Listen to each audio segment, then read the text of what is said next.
శ్రీ శ్రీ శ్రీ త్రిదండి శ్రీమన్నారాయణ రామానుజ చిన్నజీర స్వామి వారి మంగళాశాసన బలం చేత 18వ రోజుకి చేరుకోగలిగాం. ఇంకా 11 రోజులు ఉంది. స్వామి కటాక్షం మీ అందరి యొక్క హృదయ నైర్మల్యం చేత నిర్విఘ్నంగా సమాప్తం అవుతుందని ఆశిస్తున్నాం. ఈనాడు 18వ పాశురం. నిన్న మనం నందగోప భవనంలో ప్రవేశించాం. సేవించాం 4 ప్రక్కల మీద నలుగురిని. నందగోప, యశోద, శ్రీకృష్ణ, బలరాములని మేలుకొలిపాం. వారెవరో మళ్ళీ తెలుసుకున్నాం. ఒకటి బాహ్యమైన జీవితం, 2 ఆంతరమైన జీవితం అని మనవి చేస్తున్నాను. బాహ్యమైన జీవితంలో చేసే వ్రతమునకు ఫలము వర్షము, ఐహికమైన ఐశ్వర్యము, అభ్యుదయము. ఆంతరమైన వ్రతమునకు ఈ ఆత్మ శరీర బంధము యొక్క పట్టు చేత అహంకార మమకారములలో తగ్గి భగవంతుడే రక్షకుడు, భగవంతుడే ఉపాయము, భగవంతునికి పరతంత్రుడు అనే భావం మనలో కలుగుట. అదే మోక్షం అంటే. మోక్షం అంటే వదలుట.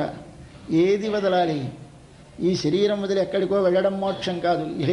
ఇహైవత జిత సర్గ యషాం సామ్యే స్థితం మనః అంటుంది భగవద్గీత. ఇక్కడే మనము జన్మని జయించినట్టు లెక్క. సర్గ అంటే పుట్టుక, జిత జయింపబడ్డది. ఎవరు జయించారు? యషాం సామ్యే స్థితం మనః. ఎవరి మనస్సు సమత్వ బుద్ధి యందు నిలిచి ఉంటుందో. ఏది సమత్వ బుద్ధి అంటే కర్మ చేసేటప్పుడు ఫలము సిద్ధించినా సిద్ధించకపోయినా చేయించేవాడు వాడు కనుక, వాడి పని కనుక వాడికి కాని నాకేమి అనే భారము లేని స్థితి నీ లోపల కలుగుట. ఒకటి సామ్యం. 2 సామ్యం. బాహ్యమైన శరీర భేదముల చేత మనకు దేవ, నర, తిరియకు, పశు, పక్ష్యాది భిన్న భిన్న రూపములు ఉన్నప్పటికీ లోపల ఉన్న ఆత్మవస్తువు ఒకటే రూపము గలది అని సామ్య దృష్టి అందరి యందు చూడగలిగినటువంటి స్థితి కలిగితే నువ్వు మోక్షమును పొందినట్టు అని మనకి భగవద్గీత చెబుతోంది. కనుక ఇది మనకి కలగడానికి ఈ వ్రతం. ఇది కలిగితే ఏమవుతుంది? అన్నిటికీ అధిపతి అయి, అన్నిటికీ స్వామి అయి, అన్నిటికీ నిర్వాహకుడై, అన్నిటిలో తానుండి అన్నిటిని నిలిపి నడిపించేటువంటి ఒక తత్వం ఉన్నది, శ్రీమన్నారాయణ తత్వం. ఆ నారాయణ తత్వమునందు మనకి పరతంత్రత ఏర్పడుతుంది, పరార్థత ఏర్పడుతుంది. ఏర్పడితే మనకు మహానందముగా జీవితం శాంతియుతముగా సాగుతుంది. భగవంతుడిని నమ్మితే జరుగుతుందా అండి? జరుగుతుంది. బాహ్యమైన పని మానేస్తే జరగదు. కానీ బాహ్యమైన పని మానేయకుండా చేసిన పని నాది కాదు, నా కొరకు కాదు, స్వామి చేయిస్తున్నాడు, స్వామి ప్రీతి కొరకు స్వామే స్వీకరిస్తున్నాడనే భావము కానీ మనసు లోపల దృఢముగా ఉండి సర్వ వ్యాపారములు సాగిస్తూ ఉంటే ఈ వ్యాపారముల చేత కలిగే ఫలము మనను బంధించదు, అశాంతిని వసంగదు. చేత మానవుడు శాంతితో జీవించడానికి మార్గాన్ని ఉపదేశిస్తోంది మన ఆండాళ్ళ తల్లి. దానికి చేసే వ్రతం ఇది. ఈ వ్రతాన్ని మనం అందరం ఆచరిస్తున్నాం. అయితే భగవంతుని పొందాలి అంటే ఏమి చేయాలి అంటే ముందుగా మన ఇంద్రియములను మనసును వశపరుచుకోవాలి. ఎలా వశపడతాయి? భగవంతుని ఇంతకుముందే ప్రేమించబడిన మహాపురుషులతో కలయిక అలవాటు చేసుకోవాలి. చేసుకుంటే వారి సహవాసం వల్ల నీ మనసులో ఇంతవరకు ఉన్నటువంటి కోరికలు అలా అలా అలా తగ్గుతూ మన మనసు మనకి లొంగడానికి కొంత ఆభిముఖ్యం కలుగుతుంది.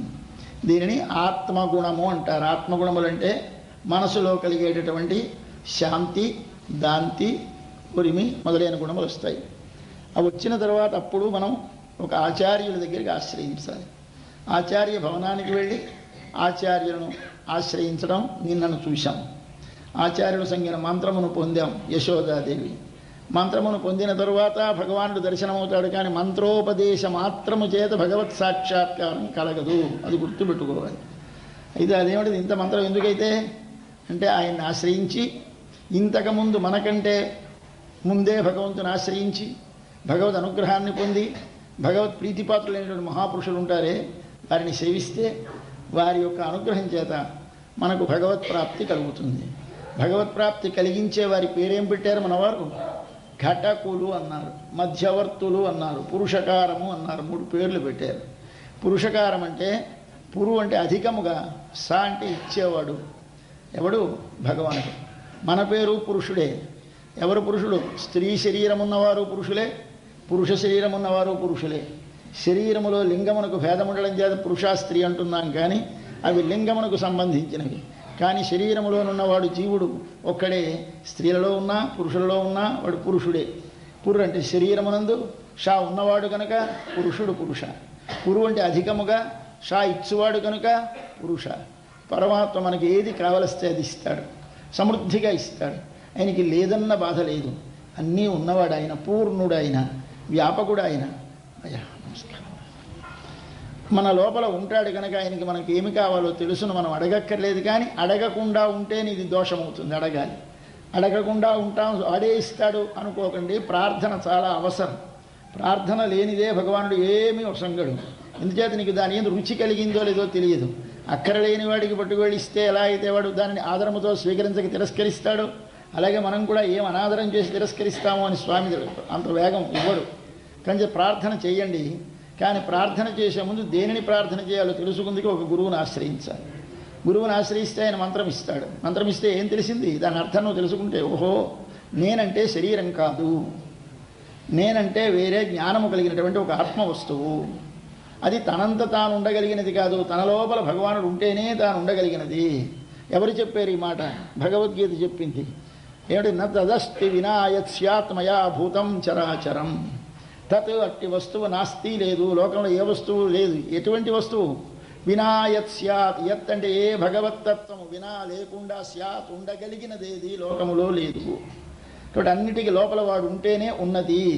కాబట్టి ఉన్నది అన్నది ఎవరిని ఉన్నది అంటారు? భగవంతుణ్ణి. అది మనలో ఉంటే మన్నేమంటారు? ఉన్నాడు అంటారు. కాబట్టి మనం ఉన్నాడు అనాలంటే మన లోపల భగవానుడు ఉండాలి. అందుచేత దానిని మనము తెలుసుకుంటాం. దేనివల్ల? మంత్రం వల్ల. మంత్రం చేసే ఉపకారం ఏంటి? ముందు శరీరమునకు నీకు ఉండే సంబంధాన్ని తెలియజేస్తుంది. నీ స్వరూపమేమో తెలియజేస్తుంది. నీకు లోనున్న భగవానునితో ఉండే సంబంధమేమో తెలియజేస్తుంది.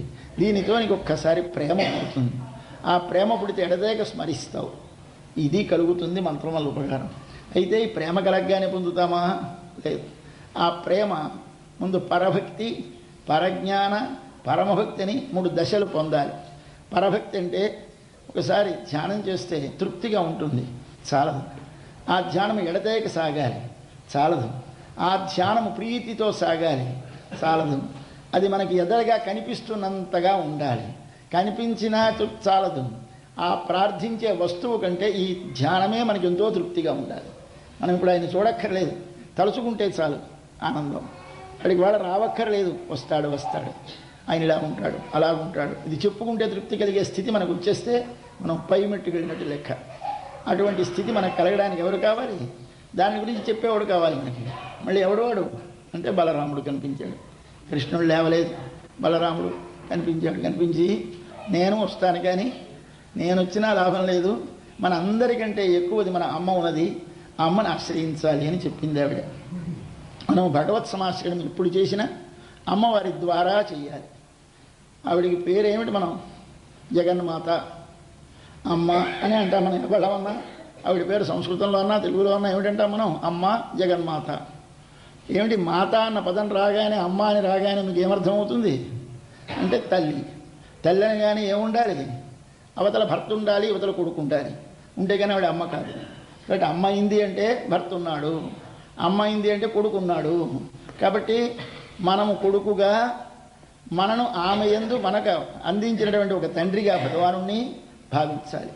ఈ శరీరమునకైతే తల్లి తండ్రి, విశ్వమునకంతకు తల్లి తండ్రి ఎవరు? నేనన్నాడు స్వామి. అహం బీజప్రద పిత. భగవద్గీత చెప్తుంది ప్రతి మాటకి అర్థం. ఎవడయ్యా తండ్రి? అహం, నేను. ఎవడు వాడు? ఎలా తండ్రి? బీజప్రద. ఈ ప్రకృతి యొక్క వికారం ఈ శరీరము. ఈ శరీరం అనేది తల్లి. దీని లోపల పెట్టిన బీజం ఎవరు? ఆయన ఉంచాడు. బీజం ఎవరు? జీవుడు. జీవుణ్ణి శరీరంలో ఉంచినవాడు కనుక ఆయన పేరు తండ్రి అన్నాడు ఆయన. అందుచేత తస్మిన్ గర్భం దధామ్యహం, భగవద్గీత. దాని మీద నేను గర్భమును ఉంచుతాను. వీడు తండ్రి. అటువంటి వాడు భగవానుడు. ఈ భగవానుడు మనకి యువతల అమ్మ ఉంటే, యువతల మనం ఉంటాం, యువతల స్వామి ఉంటాడు. ఇప్పుడు మనకు తల్లి తండ్రి లోకంలో ఎలాగైతే మనకు ప్రియమును హితమును నడపడానికి అవసరమో, ప్రియమనగా మనకు మేలు చేకూర్చేదాన్ని తండ్రి కలిగిస్తాడు, హితమనగా మనకి మనసుకు నచ్చేదాన్ని తల్లి సమకూరుస్తుంది. లోకంలో ప్రియము హితము కావాలి, వాటిని ఆర్జించడానికి తల్లిదండ్రులు ఇలాగా అవసరమో. ఎప్పుడు? చిన్ననాడు, మనకి ఏ విధమైన శక్తి లేనినాడు, జ్ఞానము లేనినాడు, మన రక్షణను చేసుకోలేనినాడు, మనను సాకి పోషించి మనకై శ్రమించి మనను తీరుస్తారు. అలాగే మనల్ని రక్షించేటువంటిది ఎవరు? మంత్రం ఇచ్చిన గురువు. వీరిద్దరిని తల్లిదండ్రిగా ఆశ్రయించాలి. అయితే ముందు తండ్రి దగ్గరికి డైరెక్ట్గా వెళ్ళకు, అది నియమం. ఎందుచేత? వెలుగు వచ్చింది, వేడి కావాలంటే ఎక్కడికి వెళతావు? సూర్యుడి దగ్గర వేడి ఉంది, తినగా సూర్యుడి దగ్గరికి వెళ్ళగలవా? వెళ్ళలేవు. మరెక్కడ నిలబడతావు? ఎండలో నిలబడతావు. ఎండ ఏమిటి? అమ్మ. సూర్యుడు ఎవరు? స్వామి. అంటే వీరిద్దరు ఎలా ఉంటారు? ఒకరినొకరు వదలకుండా కలిసి ఉండేవారు. కాబట్టి శ్రీ నారాయణ ఈ రెండు తత్వములు కలిసే ఉంటాయి. ఒక తత్వము వీడి ఉండదు. కానీ నువ్వు ఆశ్రయించేటప్పుడు నారాయణుని పొందలేవు. ఇంచేత మనందరిలోనూ ఉన్నాడు. ఒకసారి మనకు అవసరం నెయ్యి, పాలు ఇచ్చారు ఒక ఆయన, అయ్యా ఇందులో నెయ్యి ఉంటుంది పుచ్చుకోండి. నెయ్యి ఉందనుకొని మనం ఏం చేసాం? అగ్నిహోత్రంలో వేస్తే ప్రజ్వలిస్తుంది, మూగుట్లో వేస్తే బాగా దూస్తుందని వేస్తే ఏమవుతుంది? అది పనికిరాదు, వంటకి పనికిరాదు, మంటకి పనికిరాదు. మరి ఏం చేయాలి? దాన్ని తోడు వేయాలి, చిలకాలి, వెన్న తీయాలి, కరగవేయాలి, అప్పుడు నెయ్యి వస్తుంది. అలాగే మనం కూడా మనకి ఇచ్చినటువంటి జ్ఞానంతో వెంటనే టకీమని ఇదే అనుకోకూడదు. దాన్ని బయటికి దానిలోంచి సారం తీసుకురావాలి. దాని పేరు పరభక్తి, పరజ్ఞాన, పరమభక్తులు. ఇవి కలిగితే అప్పుడు మనకి స్పష్టమైన దర్శనము, ప్రత్యక్షమైన దర్శనము కలుగుతుంది. అటువంటి దర్శనము కలగటానికి మార్గం ఏమిటి అంటే అమ్మను ఆశ్రయిస్తే నీకు అస్పష్టమైన దర్శనం కలుగుతుంది. కానీ మొట్టమొదటి భగవంతులు భక్తులైన భాగవతులను ఆశ్రయించాలి. కానీ దాంతో పరిపూర్తి అనుకోకు, మరి కొంచెం ముందుకు నడు. ఆచార్యులను ఆశ్రయించాలి, అంతటితో పూర్తి అనుకోకు, ఉపదేశం పొందు. మంత్రాన్ని పొందాం, సమాప్తి అనుకోకు, మంత్రములను పొందాలి. మంత్రములు తెలిసిన తర్వాత ఇంతకుముందు మంత్రానుష్ఠానం చేసిన పెద్దలతో కలవాలి. కలిస్తే సరిపోయింది అనుకోకు, ఇంకా దానిపై మట్టుంది. ఎవరు? అమ్మ. అమ్మను ఆశ్రయిస్తే నీకు ఇక సందేహం లేదు. నీకు ఎప్పుడైతే పరిపూర్ణమైనటువంటి ఆ అమ్మ యందు నిరతిశయమైనటువంటి ప్రీతి కలిగిందో అప్పుడు అమ్మకి స్వామి దగ్గర చర ఉంది, మన మీద ప్రేమ ఉంది. రెండు ఉండాలి. మనకి మధ్యవర్తిగా ఉండేటువంటి వాడికి రెండు లక్షణాలు ఉండాలి. అవతల వారి దగ్గర మనం ఎవరికి రికమెండ్ చేయమంటున్నామో ఆయన దగ్గర చాలా చన ఉండాలి. ఏమిటి పని చేయలేకపోతే ఎలాగండి, ఈ పని చేయకపోతే ఎలాగని చెప్పగలిగిన ధైర్యం ఉండాలి ఆయనకి. ఎవరు చెప్పగలరు? అమ్మ ఒక్కరితే చెప్పగలరు. ఇందుచేత ఆమెకు భర్త దగ్గర వాల్లభ్యం ఉంటుంది, కుమారుని యందు వాత్సల్యం ఉంటుంది. వాల్లభ్యము, వాత్సల్యం ఉంటుంది. మాటలు కొంచెం బరువుగా ఉన్నాయేమో, వాటికి అర్థమే మీకు తెలిసిందే. వాల్లభ్యం అంటే ప్రియుని యొక్క ప్రేమ, వాత్సల్యం అంటే పిల్లడి మీద దోషము చూడకుండా దానిని కూడా మంచిగానే చూసి ప్రేమించుట. ఈ రెండు లక్షణాలు ఉంటాయి తల్లికి. చేత వాడి దుర్మార్గుడైనా ప్రేమిస్తుంది, వాడికి ఏది ఇష్టమో అది నెరవేరుస్తుంది. తండ్రి అయితే ఒక్కొక్కప్పుడు మనసు చెరుచుకొని దుర్మార్గుడు, వీడి మొహం నాకు చూపించొద్దు అంటాడు. అంటే అలా అంటాడు 2 సార్లు. 3వ సారి అమ్మ మెల్లిగా తీసుకువెళ్ళి తనన్నీ వాడిని బాగు చేసి ముందు పెట్టి మనవాడి వాడు వచ్చి కాళ్ళ మీద పడుతున్నాడండి అని ముందుకు పడేస్తుంది. పడేస్తే వీడు దుర్మార్గుడు ఎలా మారిపోయినాడు అని ఆశ్చర్యపడి వెంటనే రమ్మంటాడు. ఇక్కడ ఏం చేయాలి? అమ్మ తీసుకెళ్ళాలి. కాబట్టి మనకు కావలసినటువంటిది అమ్మవారిని ఆశ్రయించాలని. ఎలాగైతే నీవు ఒక వాసన గల పువ్వును చూడాలి అంటే పువ్వుని మొట్టమొదటి వెళ్ళవు, పలసంపంగా చెట్లు ఉంటాయి, అది ఆకుపచ్చగా ఉంటాయి, తుప్పు ఉంటుంది, లోపల పువ్వు ఉంటుంది కానీ కనపడదు. ఎలా తెలుస్తుంది పువ్వు ఉందని? వాసన బయటికి వస్తే పువ్వు విరిసింది ఎక్కడో అని వెతికితే లోపల పువ్వు ఉంటుంది. కాబట్టి పువ్వు కనపడకుండా వాసన కనపడ్డట్టు, సూర్యుడి దగ్గరికి రాకుండా ఎండ ముందు వచ్చినట్టు, అలాగే ఒక మణి దూరంగా పెడితే అక్కడి నుంచి మంచి ఫోకస్ వచ్చినట్టు, అలాగే మనకి సూర్యుడికి ప్రభకి, మణికి కాంతికి ఉన్న సంబంధం ఎలాంటి సంబంధమో అలాంటి సంబంధం అమ్మకి స్వామికి.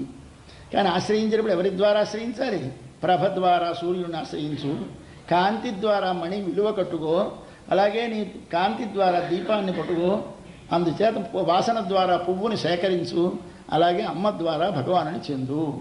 కాబట్టి ఎవరు చివరి ఘటకురాలు అంటే ఘటకురాలంటే కలుపునది. ఘటనం అంటే కలుపుట. ఎవరిని కలుపునది? మనను భగవంతునితో. కలుపు ఆవిడ ఎవరు? లక్ష్మీదేవి. కాబట్టి ఆవిడ పేరేమిటి పెట్టారు మన పెద్దలు? ఘటకురాలు అన్నారు. మరొక పేరేం పెట్టారు? మధ్యవర్తిని అన్నారు. మరొక పేరేం పెట్టారు? పురుషకారము. పురుషకారం అంటే ఆయన పరిపూర్ణంగా ఇవ్వగలడు, కానీ నువ్వు పసివాడు, నీకు అడగడం తెలియదు. వెళ్ళి నాన్న చాక్లెట్ కావాలి అంటావు, చాక్లెట్ పట్టుకుని 5 పైసలు పారేస్తాడు. అలా అడక్కరా? ఈవిడ చెప్తుంది మనకి, ఒరే తప్పు, అలా అడక్కు. ఏం కావాలి? నాన్న నీ దగ్గరే ఉంటాను, నాన్న నువ్వే కావాలను, అంటే ఇక అక్కడి నుంచి నీ పూజ అంతా వాడిదే అయిపోతుంది. ఏదైనా ఒకటి అడిగేవో అక్కడితో సరిపోతుంది అని మనకి అమ్మ నేర్పుతుంది. నేర్పి నాన్న చాక్లెట్ కావాలి అంటారు. చాక్లెట్ పట్టుకుపోని 5 పైసలు పారేస్తాడు. అలా అడక్కరా, ఈవిడ చెప్తుంది మనకి, ఒరే తప్పు అలా అడక్కు, ఏం కావాలి నాన్న నీ దగ్గరే ఉంటాను, నాన్న నువ్వే కావాలను అంటే ఇక అక్కడి నుంచి నీ పూజ అంతా వాడిదే అయిపోతుంది. ఏదైనా ఒకటి అడిగేవో అక్కడితో సరిపోతుంది అని మనకి అమ్మ నేర్పుతుంది. నేర్పి స్వామిని అడిగేటప్పుడు ఆయన ఎత్తు తెలుసుకో, నిన్ను తెలుసుకో, నిన్ను తెలుసుకొని ఆయనని తెలుసుకొని ఇచ్చే ఆయన యొక్క గొప్పతనము తెలుసుకొని ఆయన ఇవ్వగలిగిన సమర్థుడు కనుక అన్నీ ఇచ్చేలాంటి కోరిక కోరమనుతుంది ఈవిడ మనకి ఉపాయం చెప్పేది. ఎవరివిడ? లక్ష్మీదేవి. ఆవిడ ఏమిటి చెప్పింది? ఒక్కటే మాట చెప్తున్నాను, మనసులో ధైర్యంగా నువ్వు తప్ప నాకు దిక్కు లేదని నమ్ము. వెళ్ళి వెంటనే పాదాల మీద పడి శ్రీమతే నారాయణాయ నమః అను. స్వామి లక్ష్మీ సమేతుడైనా నేను నీ కొరకే, నీకు చెందిన వాడిని, నీ కొరకే సేవ చేసేవాడిని, నేను ఏది చేసినా నీ కొరకే కావాలి, నా కొరకు అనేది నాకు అక్కర్లేదు, నా కొరకు అక్కర్లేదంటే అన్నీ వీడికి వస్తాయి తర్వాత, కానీ ముందేమిటి నాకే కావాలి అంటే ఇవ్వడండి స్వామి. కాబట్టి మరి ఎందుకయ్యా? నా కోసం కాదు స్వామి, మీకోసం. ఏదైనా నాకు మీ దగ్గర సేవ చేసుకునే భాగ్యాన్ని కల్పించండి అంటే రా అంటాడు. ఏమిటి చేస్తాడు? అక్కడ సేవ చేసే భాగ్యం అంటే అంతా మనకి ఇచ్చేది, ఆయనకి ఎందుకు సేవ? ఎవరికి కావాలి? ఆయనకి అక్కర్లేదు, కానీ నీకు ఇస్తాడు. ఈ రహస్యం చెబుతుంది తల్లి కనుక మనకి భగవంతుని సేవించేటప్పుడు ఎవరి ద్వారా సేవించాలి? అమ్మవారి ద్వారా. అమ్మవారిని పురుషకారం అంటారు, భాగవతులని పురుషకారం అంటారు, ఆచార్యులని పురుషకారం అంటారు, లక్ష్మీదేవిని పురుషకారం అంటారు. కానీ లక్ష్మీదేవి ప్రధానమైన ద్వారం. వీరు వారి సంబంధం వల్ల వీరు కూడా ముగ్గురు మనం ఆశ్రయించాలి. ముందు భాగవతులను ఆశ్రయించాం 15వ పాశురం దాకా. 16వ పాశురంలో అమ్మని ఆ స్వామిని ఆశ్రయించే మంత్రం పొందాం, అన్నీ చేశాం. చాలా ఇవాళ 18 వచ్చేసరికల్లా ఈసారి అమ్మవారి దగ్గరికి తీసుకెళ్తోంది మన ఆండాళ్ళ తల్లి. ఈవిడ మనకి మనం సుప్రభాతం ప్రతి శనివారం వింటూ ఉంటాం. దానిలో ప్రపత్తి అని ఉంది. ఆ ప్రపత్తి అనే దానిలో చిట్ట చివరి శ్లోకం ఉంది, మీకు అందరికీ వచ్చును బహుశా. అది శ్రీశ శ్రియాఘటికయా త్వదుపాయ భావే ప్రాప్యే త్వయి స్వయముపేయతయా స్ఫురంత్యా నిత్యాశ్రితాయ నిరవద్య గుణాయ శ్యాం కింకరో వృషగిరీశ నజాతు మహ్యం. ఇది చెప్పమన్నారు మనకి ప్రపత్తిలో చిట్ట చివరి శ్లోకం. ఇందులో అయిపోయింది ప్రపత్తి. శ్రీశ ఏమని పిలవాలయింది? నాన్న అనకండి, మరేమనాలండి? శ్రీశ. శ్రీ అంటే లక్ష్మీదేవికి, ఈశ నాయకుడా, మా అమ్మకు భర్త అన్నారట. అమ్మకి భర్త అంటే బాగుంటుందా? మనం అనం. కానీ ఆవిడ అన్నారు, ఆయన సంస్కృతంలో అన్నారు శ్రీశ అని పిలవమన్నారు. శ్రీశ అంటే శ్రీకి ఆశ్రయమైన వాడా. అయితే ఈవిడెందుకయ్యా అన్నట్టు చూస్తాడేమిటో స్వామి, చెప్పాలి. శ్రీయా ఘటికయా. మీరు ఎదురుగా వెళ్ళేసరికి తిరుపతి ఎలా నిలబడ్డాడు? ఒక్కడే ఉంటాడు అక్కడ విగ్రహం. ఏమిటండి అమ్మవారు లేదేమిటి ఇక్కడ? ఉన్నారా లేదా అమ్మవారు? అక్కడ ఎక్కడో కింద అలమేలు మంగాపురంలో ఉంది. మరి ఇక్కడ అమ్మవారు లేదే? ఏమిటి ఆలయం? ఎక్కడ అమ్మవారు లేని ఆలయం ఉండదు, ఒక్క తిరుపతి ఉంది అమ్మవారు లేని ఆలయం. ఉన్నదా? ఇది పరమరహస్యమైన ఉపనిషత్ సిద్ధాంతాన్ని చెబుతోంది ఆ తిరుపతి. ఆ లోపల ఉన్నవాడు ఎవడు? ఇక్కడ అమ్మవారిని పెట్టుకొని నిలబడ్డవాడు. కాబట్టి ఆయన పేరేమిటో తెలుసా? శ్రీనివాసుడు. శ్రీనివాసుడు. శ్రీ అంటే లక్ష్మీదేవికి నివాసమైన వాడు. ఆవిడికి వేరే కోవిలు అక్కర్లేదండి. అంటే ఇక్కడే ఉంది కనుక ఆయన ఉంటే ఆవిడ ఉంటుంది. ఇక్కడ శ్రీనివాసుడు కనుక శ్రీశ అని పిలవన్నాడు. శ్రీనివాస. ఈవిడెవరయ్యా? శ్రీ ఏమిటి? శ్రీ అంటున్నావు, నా పేరు పెట్టక? స్వామి నీకు పేరు లేదు కదా, ఏమిటి పిలవాలి? పిలిస్తే ఆయన్ని కొండ పేరు పెట్టేనా పిలవాలి, అమ్మ పేరు పెట్టేనా పిలవాలి? కొండ పేరు పెట్టి పిలిస్తే వెంకటాచలపతే అనాలి, అమ్మ పేరు పెట్టి పిలిస్తే శ్రీనివాస అనాలి. ఇంతే కదా ఆయన పేరు. ఏది పేరు? నీ పేరేం లేదు. ఎంచేత ఆయనకి పేరు లేకపోవడం ఏమిటండి? అంటే అన్ని నామములు తన నామములుగా కలవాడు, అన్ని రూపములు తన రూపముగా కలవాడు. నీకు ఆ రహస్యం తెలిస్తే ఎక్కడ లేడు స్వామి, ఏ పేరుకు పలకడు స్వామి. నువ్వు పిలిచే పిలుపులో ఉంది, కానీ ఏది పెట్టి పిలిచినా పలుకుతాడు. అయితే కానీ ఒక్కటి గుర్తుపెట్టుకో, ఒక అమ్మని మాత్రం మరిచిపోకు. ఎక్కడున్నా అమ్మతో సంబంధం జ్ఞాపకం చేసుకోవాలి. కాబట్టి శ్రీశ శ్రియా ఘటికయ. నేనెక్కడో దూరం అయిపోయి ఇంతకాలం నుంచి నిన్ను చూడక నీవంటే ద్వేషంతో వైముఖ్యంతో నిన్ను అనాదరం చేసి నువ్వు ఈశ్వరుడివైతే నేనే ఈశ్వరుణ్ణని, నేను నీ కొరకు చేస్తుంటే నా కొరకే అని ఇంత దుర్మార్గంగా ప్రవర్తించినటువంటి నన్ను ఘటికయ నీతో చేర్చింది అమ్మే. ఈవిడ లేకపోతే నేను నీ దగ్గరికి వచ్చి ఉండను. ఘటికయ ఏమిటి చేర్చి చేసింది అని ఉపకారం? త్వదుపాయ భావే మాకు చెప్పింది. అబ్బాయి నువ్వు ఏమి కోరిక వరకు నువ్వే ఉపాయమను చాలు అని చెప్పినాడు. త్వత్ ఉపాయ భావే. త్వత్ అంటే నీవే ఉపాయము అనే భావాన్ని మాకు అందించింది మా అమ్మ. సరే వచ్చేసంతే నగ దగ్గరికి వచ్చాము. స్వామి దగ్గర కనిపిస్తున్నాడు మూర్తి, కిరీటం ధరించి ఉన్నాడు, భయం వేస్తుంది. శంఖచక్రాలు అంతకంటే భయం వేస్తాయి. మరి కొంచెం కిందకి దిగండి. అక్షస్త్రం మీద అమ్మని చూసరికి చిన్న ఇలా అభయహస్తం కనిపిస్తుంది అమ్మ దగ్గర. ఆయన దగ్గర ఏమిటి పెట్టాడు? ఆయన చెయ్యి ఎలా పెట్టాడు? ఇలా పెట్టలేదు శ్రీనివాసుడు. ఎలా పెట్టాడు? ఇలా పెట్టాడు. ఏమిటి ఇలా ఏమిటయ్యా అంటే, ఇదిగో చూడాడు ఏమిటి నా ఇలా పెడితే ఏమిటి కనిపిస్తున్నాయి? పాదాలు. కాబట్టి ఏమిటనాలు? నీ పాదములే శరణము అంటే, అయితే ఏం చేస్తావు? యువతల చేయి పెట్టాడు ఇలాగ అంటే, నిన్ను ముంచేయడానికి తగినంత అవిద్య అజ్ఞానం అన్నీ ఉన్నాయే, అవన్నీ మోకాలు బంటి అయిపోతాయి. ఒక చేత్తో నువ్వు చేయవలసింది చెప్పాడు, రెండవ చేత్తో నీకు కలిగే ఫలము చెప్పాడు. ఈ రెండింటినీ చెప్పాడు. ఎక్కడుంది ఇది? సర్వధర్మాన్ పరిత్యజ్య మామేకం శరణం వ్రజ అహం త్వా సర్వపాపేభ్య మోక్షయిష్యామి మా శుచః. మనం అక్కడికి వెళ్ళేసరికి ఏమిటి? ఏడుస్తూ వెళతాం. ఎవడో కొట్టించారో ఏదో చేశారని పిల్లలు చూడడం ఇంటికి పరిగెత్తుకొస్తూ ఉంటారు. ఏమిటి? ఏమీ లేదమ్మా అమ్మ మీద పడిపోయి ఏడుస్తాం. అడిగితే అప్పుడు మా శుచః ఏడవకు అన్నాడు స్వామి. ఏమి? ఎందుకు నీకు బెంగ? నేను ఉన్నాను కదా, నేను చూసుంటాను, ఊరుకో, వాడి సంగతి నేను చూస్తాను అంటాడు. కాబట్టి వాడి సంగతి ఆయన చూస్తాడు. ఎవడి సంగతి? సర్వపాపేభ్య సంగతి. ఈ పాపాలన్నింటినీ ఆయన చూస్తాడు. అంతే నువ్వు ధైర్యంగా ఉండమంటాడు మనకి. అంతే మనకి ఏమిటి చెప్తుందమ్మా? ఆయన నువ్వు మరేమి వద్దు, కోరికలొద్దు, నీవే ఉపాయమను అని నేర్పింది మనకి తల్లి. కాబట్టి ఆ ప్రపత్తిలో శ్రీ వెంకటేశ చరణౌ శరణం ప్రపద్యే, ఇది మనకి దానికి మకుటం. శ్రీ వెంకటేశ చరణౌ శరణం ప్రపద్యే అని అంటాం. అనగానే స్వామి చూస్తాడు. సరే రా అయితే అంటే అప్పుడు వెళ్ళి ఇందాక మనకి చేర్చడానికి ఇంతవరకు అవతల ఎక్కడి నుంచో తీసుకొచ్చింది పాపం, ముందు నడిచి తీసుకొచ్చి మనం ఆవిడ వచ్చాం. తర్వాత మనకి ముందుకు తోసేసింది. ఈవిడ మనకు కనపడకుండా పడిపోయింది. ఎక్కడుంది ఈవిడ? ఎదురుగా అదుగు అక్కడ కూర్చుంది. ఇంతసేపు మనతో నడిచింది తల్లి, దగ్గరగా చేర్చింది. చేర్చిన తర్వాత నేర్పింది, నువ్వే ఉపాయం అనరా అని అన్నాం. శ్రీ వెంకటేశ్వర శరణం శరణం ప్రపద్యే అని అనగానే ఎక్కడ కూర్చుంది? వెళ్ళి వక్షస్థలంలో కూర్చుంది. ఇప్పుడు పూజ చేస్తే ఎవరికి చేస్తారు? ఒక్కడికి చేస్తారా? ఇద్దరికి చేస్తారా? ఇద్దరు ఒకటైన ఒక మూర్తికి చేస్తాం.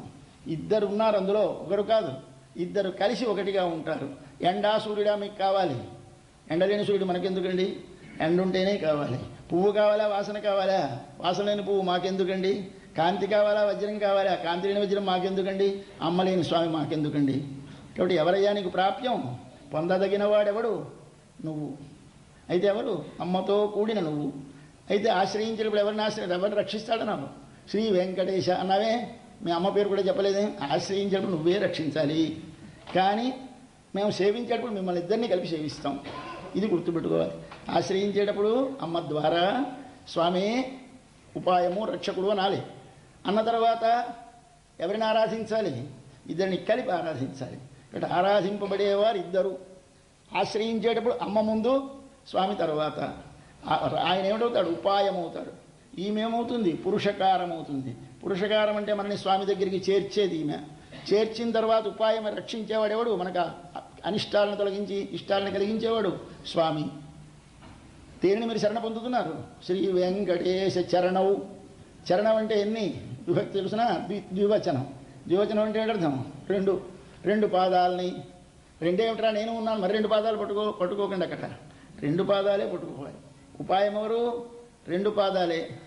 అయితే వెళ్ళినప్పుడు ముందా ఉంటుంది. కాబట్టి చేర్చేదాకా, పాదాల దాకా వెళ్ళేదాకా ఆవిడ. పాదాల దగ్గర వెళ్ళేసరికి మీరు ఊరుకుంటుంది, ఆవిడ కనపడదు. మరి వెళ్ళిపోయి మీదకి ఎక్కి కూర్చుంది తల్లి. ఇప్పుడు ఆశ్రయించేది ఎవరిని ఆశ్రయించాలి? ఇలా చూపిస్తున్నాడు కదా, పాదాలు రెండే. కాబట్టి మనకి ఆ స్తోత్రంలో ఒక అద్భుతమైన రహస్యం చెప్పేశాడు. నాయన, ఆశ్రయిస్తే రక్షించేవి పాదాలే, ఆశ్రయింప చేసేది అమ్మ. ఈ అమ్మ ద్వారా వెళ్ళు, ఆశ్రయించు. పూజించేది ఒక్క స్వామిని కలుసుమా? ఇద్దరిని కలిపి. ఇప్పుడు ఇద్దరిని కలిపి సేవించాలి. చేత మనకి ఉపాయము, ఉపేయము, పురుషకారము, మూడు మాటలకు అర్థం నేర్చుకోవాలి. పురుషకారము అంటే మనని స్వామి దగ్గరికి చేర్చున్నది. ఉపాయము అంటే మనకి అనిష్టములను తొలగించి ఇష్టములను కలిగించి రక్షించున్నది. ఉపేయము సేవింపబడినది, పొందబడినది. అంటే ఏమిటి అర్థం చెప్పాలి? ఇప్పుడు మళ్ళీ పురుషకారం ఎవరు? అమ్మ. ఉపాయం ఎవరు? స్వామి శ్రీ చరణములు. అయితే ఉపేయం ఎవరు? నీవు పొందవలసినది ఎవరిని? ఇద్దరిని. అక్కడ కలిసి ఇద్దరు అన్నారు. ఒకటి అనకండి, అక్కడ శ్రీ అనకూడదు, నారాయణ అనకూడదు. కాబట్టి అది సంప్రదాయం చెప్తోంది. ఆ శ్లోకం ఒక్క శ్లోకంలో చెప్పారు. చెప్పి మరొక్క మాటను, ఏం కావాలయ్యా అంటాడు ఆయన. ఎంత తెలివైన వాడు, మనం ఎప్పుడైనా వదలుచుకుందామని చూస్తూ ఉంటాడు స్వామి. మనం ఏమి తొందరపడి ఇది అది అనకూడదు. మరేమిటనాలి? స్వయం ఉపేయతయా స్ఫురంత్యా నిత్యాశ్రితాయ నిరవధ్య గుణాయ తుభ్యం శ్యాం కింకర. అమ్మతో కూడిన నీకు నేను దాసుడనై ఉండునుగాక. దాసుడంటే ఏమిటర్థం? నీ పనిని నీవు చెప్పినట్లు నీ ప్రీతి కొరకు చేయువాడు దాసుడు. ఇప్పుడు నేను నీ దాసుడు నగుదునుగాక. మనం జీవితంలో ఎన్నో పనులు చేస్తున్నాం. ఈ పనులన్నీ ఎవరు చేయిస్తున్నారు? ఆయన. ఎవడి పని? వాడిది. ఎవడి కోసం? వాడి కోసం. అందుచేత ఈ మూడు నేర్పితే కింకరహ. కింకరహ కింకరహ అంటే అర్థం ఇది. వాడి పనిని వాడి నియమనము చేత వాడి ప్రీతి కొరకు చేసేవాడు కింకరుడు. స్వామి, నా జీవితంలో నేను కింకరుడుగా ఉండాలి. నేను చేసే పనులు శరీరాన్ని బట్టి మారుతాయి. పురుషులు వేరు, స్త్రీలు వేరు, విద్యార్థులు వేరు, వర్తకులు వేరు, వ్యవసాయ అందరూ బిజినెస్ వేరు వేరు వేరు వేరు వ్యాపారాలు. కానీ ఇన్ని వ్యాపారాలు ఎవరు చేసినా చేయించేవాడెవడు? ఆయన. చేసే పని ఎవనిది? వానిది. చేసిన తర్వాత ఎవరు ప్రీతి పొందుతారు? ఆయన. ఈ మూడు గుర్తు చేసుకొని జ్ఞాపకం పెట్టుకొని అడగాలి. శ్యాం కింకర. కింకర అన్న మాటలో ఇంత అర్థం ఉంది.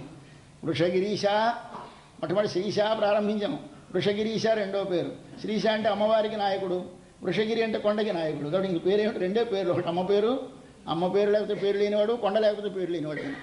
అంటే ఆయన పేరు ద్రావిడ భాషలో తిరువేంకటముడయాన్, సంస్కృతంలో శ్రీ వెంకటాచలపతి.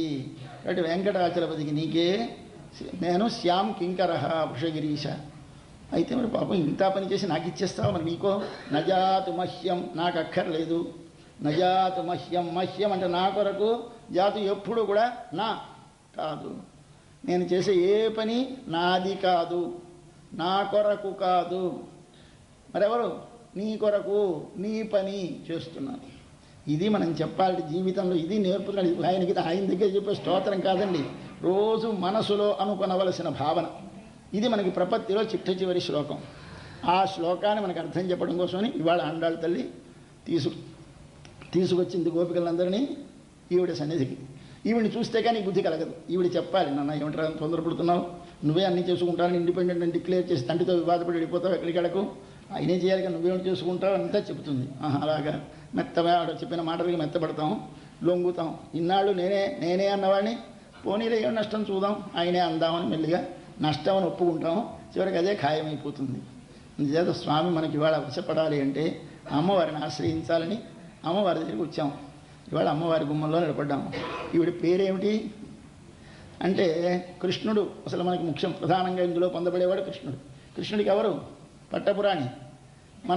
మన వైపు భాగవతాల్లో అయితే రుక్మిణి, ఉత్తర దేశంలో అయితే రాధ. ఈ దక్షిణ దేశం తమిళ దేశం వాళ్ళు ఆవిడిని వదిలేశారు, ఈవిడిని వదిలేశారు, మరొక ఆవిడిని తెచ్చిపెట్టారు. వారికి ఎవరండి అంటే నీల అన్న వాడి దగ్గర ఉంటాడు ఈయన. చాలా అందగత్య. శ్రీదేవికి మంచి ఐశ్వర్యం ఉంది, అందాలు ఉన్నాయి, కానీ ఆ అందాల్లో మోహపెట్టే అందం లేదు శ్రీకి. చాలా గంభీరమైన పెద్ద మనిషి తరహా ఆయన అందం ఆవిడిది. ఇల్లి భూదేవి ఉంది, ఎన్ని వచ్చినా కానీ పాపం అంటుంది, జాలి పడుతుంది. కానీ ఆవిడికి ఏమి పాపం తను అనుభవించాలి, తనను అనుభవించాలని కోరిక ఉండదు ఆవిడికి. ఎంతసేపు వచ్చిన వాళ్ళని చూసి జాలి పడుతుండేవాడి పని. కాబట్టి ఆవిడేమిటి ఓరిమి, ఈవిడేమిటి ఐశ్వర్యం. ఇవి కాదు, చూసేసరికి నేను వదలలేను అనిపించాలి. ఎవరనిపిస్తారు? ఒక్క మన నీలాదేవి అనిపిస్తుంది. కాబట్టి ఆవిడంటే ఎక్కువ ప్రేమ అన్నారు వీరు. రాధ ఇలాంటిదే అన్నారు ఉత్తర దేశంలో వారు. బట్ ఎప్పుడు రాధాకృష్ణులు ఈ స్థితిలో చెప్తారు. మన దేశంలో రుక్మిణీ కృష్ణుని చెప్తారు, రుక్మిణీ సత్యభామ అని ఇద్దరిని చెప్తారు. అయితే కానీ అసలు వీరెవరండి? శ్రీ నారాయణ. వీరిద్దరి పేర్లు ఎక్కడ ఏ రూపంలో ఉండనండి. స్త్రీమూర్తి ఏది కనిపించినా మీకు శ్రీ యొక్క రూపాంతరము. ఎక్కడ మీకు పురుష రూపం కనిపించినా నారాయణ. ఇక్కడ శ్రీ నారాయణ. భగవంతునికి పేరేమిటి? ఒక అక్షరంలో చెప్పాలంటే ఓం. అమ్మవారి పేరు చెప్పాలంటే ఏమిటి? శ్రీ. ఇంతే మంత్రాలు. ఓం అంటే ఆయన పలుకుతాడు, శ్రీం అంటే ఈవిడ పలుకుతుంది. కాబట్టి ఓం శ్రీ ఈ రెండు కలుపుతాం. కలిపితే ఓంలో రెండు ఉన్నాయి, శ్రీంలోనూ ఇద్దరు ఉన్నారు. ఎలా ఉన్నారో తర్వాత వాళ్ళ మంత్రశాస్త్రం వాళ్ళు చెప్పాలి, కొద్ది ఇప్పుడు ఆలస్యం అయిపోతుంది. కాబట్టి ఓం శ్రీం అన్నవి రెండు విడుండేవి కావు, రెండు కలిసి ఉండే తత్వాలు. ఈ కలిసి ఉండే ఒక తత్వాన్ని ఆశ్రయించాలి.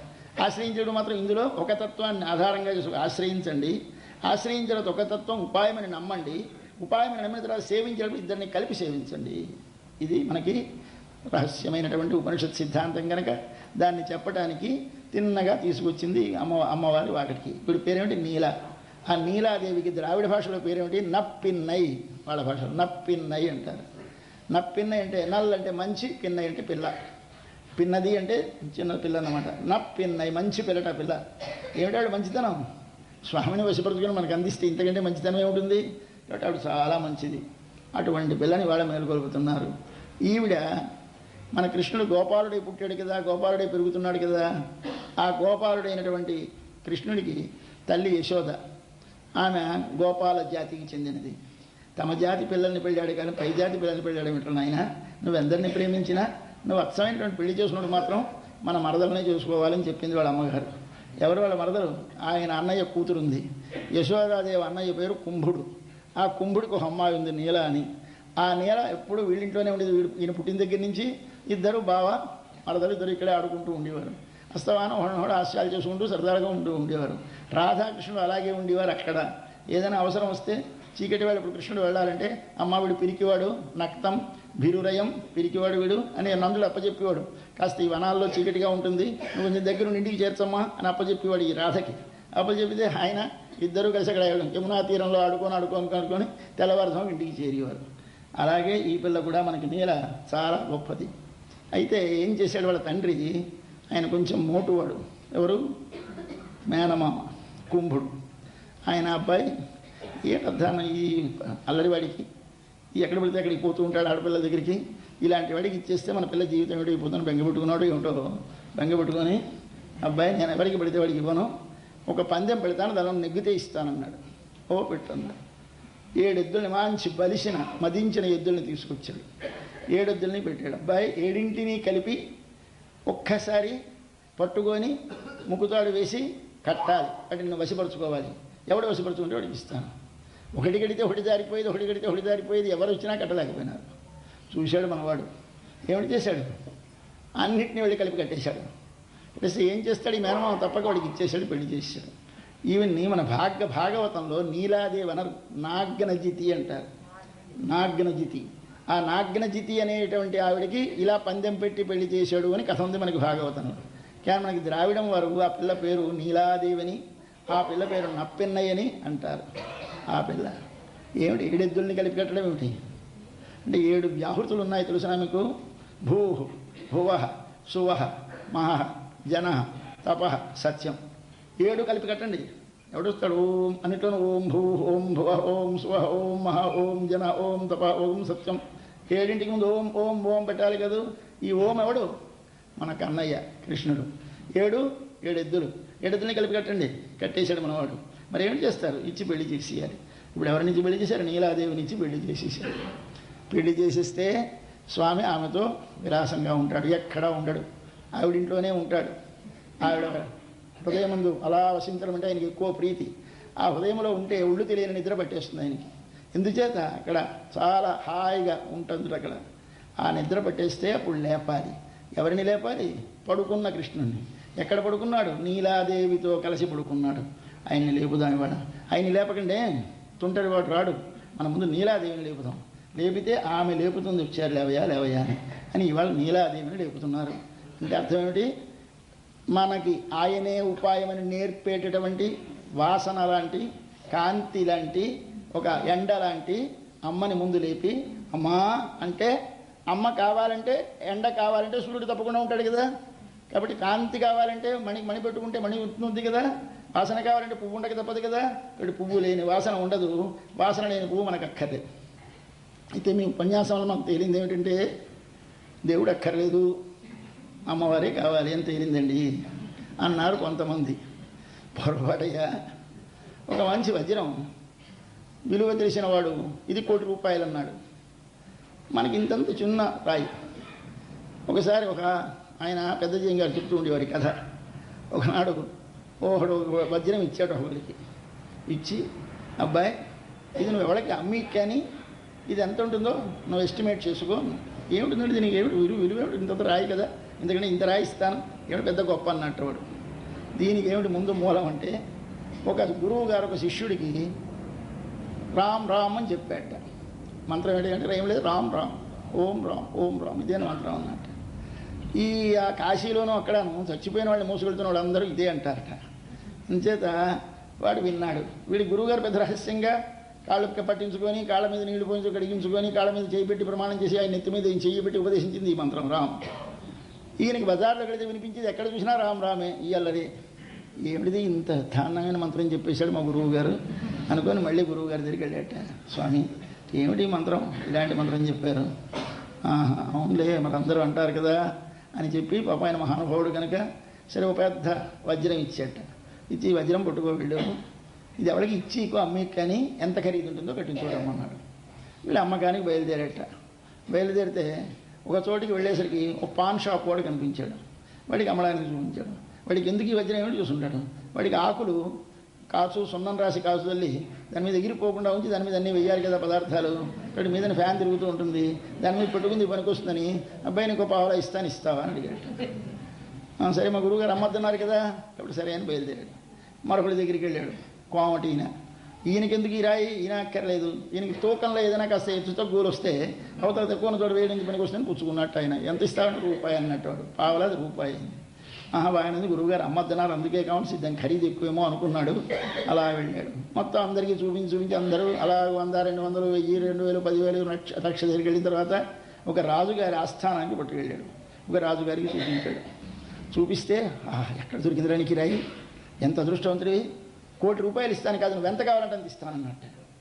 అరే బాబోయ్ వాడి గుండె గాభరా ఎత్తిపోయి పరిగెత్తుకొచ్చాడు గురువుగారి దగ్గరికి. స్వామి ఇది చాలా ఖరీదుగా నాకు తెలియదు అన్నట్ట. నాయన అది భగవన్నామం. విలువ తెలిసిన వాడికి అది అనుభవించడానికి పనికొస్తుంది, విలువ తెలియని వాడికి అమ్ముకుందికి పనికొస్తుంది. అమ్ముకునేయడంలో కూడా విలువ తెలిసిన వాడికి ఎక్కువ ధర వస్తుంది, విలువ తెలియని వాడికి తక్కువ ధర వస్తుందిరా. కాబట్టి భగవన్నామం వాడు పలికాడు కదా, కాబట్టి దీని విలువ తక్కువ అనుకోకు. ఎవడు పలికినా పలకవచ్చు, కానీ పలికే దాని విలువ తెలిసి పలికితే నీకు ఏది కావలిస్తే అంత విలువ ఇస్తుంది. అది ఏం చెప్పేట గురువు. కాబట్టి మనకి ఈ భగవన్నామం మనకి విలువ ఇవ్వడానికి ఎవరు ఉండాలి? ఆ అమ్మవారు. అంటే భగవంతుడికి విలువ రావాలంటే ఎవరు ఉండాలి? వజ్రానికి విలువ రావాలంటే ఎవరు ఉండాలి? కాంతి. అయ్యా మాకు ఆ కాంతి కావాలండి, వజ్రం అక్కర్లేదని ఎవరైనా అడగండి, ఇవ్వగలరేమో. అయ్యా మాకేం అక్కర్లేదు, మాకు ఆ పువ్వు అక్కర్లేదు సార్, ఆ వాసన మాత్రం ఇవ్వండి, హాఫ్ రేట్ తీసుకోండి, మీ పువ్వు మీ దగ్గరే ఉంచుకోండి, మళ్ళీ మరొకటికి అమ్ముకోండి, ఆ వాసన మాత్రం మాకు ఇచ్చినట్టే ఇవ్వగలడా? ఈ వాసన దాని నుండి వేరుగా వచ్చేది కాదు, దానితో కలిసి ఉంటేనే ఉండేది, కలియకపోతే ఉండనిది. ఇప్పుడు స్వయా దీప్త్యారత్నం భవదపి మహార్ఘం న విగుణం నకుంఠ స్వాతంత్ర్యం భవతి జనచాన్యాహిత గుణం అంటారు శ్రీగుణరత్న కోశం అనే దానిలో. హే భగవన్, అమ్మా నీవు ఉంటేనే స్వామికి విలువని, ఆయనకి విలువ లేదని అర్థమా? తనదే అయినటువంటి కాంతి చేత మణి గొప్పదైతే మణికి విలువ లేదు, కాంతికి విలువ ఉందంటే వట్టి కాంతి ఎక్కడైనా దొరుకుతుందా? లేకపోతే ఇప్పుడు మన ఇద్దరు కలిసే ఉంటారు కదమ్మా అన్నారు. అలాగన్నట్టు మనకి అమ్మవారిని ఆశ్రయిస్తే కానీ అయ్యవారు లభించరు, కానీ అమ్మవారు వేరే ఎక్కడ దొరకరు. అందుచేత అమ్మవారిని ఆశ్రయించడం అంటే అయ్యగారిని ఆశ్రయించడమే. కానీ ముందు ఈమెను భావిస్తాం, ఈమె అనుగ్రహాన్ని పొందుతాం, పొందితే లభించేది ఏమిటి? వాడే ఉపాయం అని దృఢమైన నమ్మకం కలుగుతుంది. అప్పుడు వెళతాం, అక్కడికి వెళ్ళేసరికి ఆయన ఎలా చూపిస్తాడు, పాదం మీద పడతాం. ఇది శ్రీ వెంకటేశ చరణౌ శరణం ప్రపద్యే అని మంత్రం చెప్పారు మనకి. దాన్ని అనుసరించి ఈ రోజున ముందుగా నీలాదేవిని మేలుకొలుపుతున్నారు. మన గోపికలందరూ వెళ్ళి వాకిట్లో నిలబడి చదువుకుందాం పాశురం. ముందు మదకళిత్తన్ ఓడాద తోళ్వలియన్ நந்தகோபாலன் மருமகளே நப்பின்னாய் கந்தங்கமழும் குழலி களத்திரவாய் வந்தெங்கும் கோழி அழைத்தனகான் மாதவி பந்தல் மேல் பல்கால் குயிலினங்கள் கூவினகான் பந்தார் விரலி உண்மை துணன் பேர் பாட செந்தாமரை கையால் சீரார் வளையொலிப்ப வந்து திரவாய் மகிழ்ந்து ఏలోరెంబావాయ్. ఒకసారి ఎవరి దగ్గరికి వెళ్ళినాను, ఆ ముసలాయన పేరు చెప్పాలండి. ఎవరా ముసలాయన? నందుడు. వాళ్ళ ఇళ్ళ దగ్గరికి వెళ్ళామనుకోండి, కృష్ణుడి దగ్గరికి వెళ్ళామనుకోండి, ఎవరి పేరు చెప్పాలి? ఆ కృష్ణుడి ఉన్నటువంటి ఇంటికి ద్వారానికి కాపలా ఉన్న దగ్గరికి ఎవరి పేరు చెప్పాము? నాయకనాయ నిన్న నందగోపనుడయ కోయల్ కాపానని పిలిచామని. కాబట్టి భవనపాలక అన్నాం. ఎవరి భవనమయ్యా అంటే నందగోపనుడే కోయిల్ అనాలి, కానీ కృష్ణుడి ఇల్లు అంటే తలుపు తీయరు. నందగోపుడి పేరు చెప్పాలి. కృష్ణుని పిలవాలి, ఏమని పిలవాలి? నందగోప కుమారా, నందగోపన్ కుమరన్ అంటుందా అండాడు తల్లి. ఇక్కడికి వచ్చేసరికి కోడలి పేరు చెప్తే ఎవరి పేరు చెప్పాలి? కోడల్ని కూడా ఆవిడ పేరుతో చెప్పడానికి వీల్లేదు. మరేమిటని నందగోపన్ మరుమహళే, నందగోపరుడు మరుమగళంటే కోడలు, మగళంటే బిడ్డ, మరుమగళంటే కోడలు. మరుమగళేన పిన్నాయి. అప్పుడు ఇప్పుడు ముందు మామగారి గొప్పతనం చెప్పాలి, చెప్తే కానీ అసలు తృప్తిగా ఉండదు. ఏమిటా మామగారు ఎంత గొప్పవారు. ఉందు మద కళిత్తన్, కళిరు అంటే ఏనుగు, ఉందు అంటే మదము స్రవించుచున్నటువంటి, మదము స్రవించుచున్న, ఉందు మద స్రవించుచున్న మదము గల కళిత్తన్ ఏనుగు గలవాడైన. ఎన్ని ఏనుగులు ఆయనకి, ఆ ఏనుగులు మదము స్రవించే ఏనుగులు. అంతేకాదు మదము స్రవించేటువంటి ఏనుగులను జయించగలిగిన వాడైన. అంతేకాదు మదము స్రవించే ఏనుగులతో సమానమైన బలము కలిగినటువంటి వాడైన. కాబట్టి ఉందు మద కళిత్తన్ ఓడాద తోళ్వలియన్. ఏదైనా యుద్ధం వస్తే వెళ్ళాడంటే జయించి రావాల్సిందే తప్ప ఓడాదా ఓడిపోని. తోళ్ భుజముల యొక్క బలియన్ బలము గలవాడైన. ఓడాద తోళ్వలియన్ మాంచి ఎప్పుడు యుద్ధంలో వెనుదిరగని భుజపరవక్రమం గలవాడ మామగారు అని చెప్పింది మన పిల్ల. ఎంత తెలివితేటలుగానే ఎక్కడ అలా ఆయన పొగిడితే వాళ్ళ టంగను లెమ్మంటాడు, ఆయన ఊరుకుంటాడండి. లేకపోతే అయితే ఎందుకు మా స్థానం లేచి పెడితే వీళ్ళు ఎవరో పిలుస్తుంటారు అలాగా, అదే వాళ్ళకి పని వెళ్ళకంటాడు. అంటే ఆయన పెర్మిషన్ ఉంటే కానీ కొంపలు ఎవరు లేవడానికి వీల్లేదు. ఎందుకని ముందు ఈయన పేరు చెప్పాలి. ఉందు మదగళిత్తన్ ఓడాద తోళ్వలియన్ నందగోపాలన్ మరుమగళే కొడల.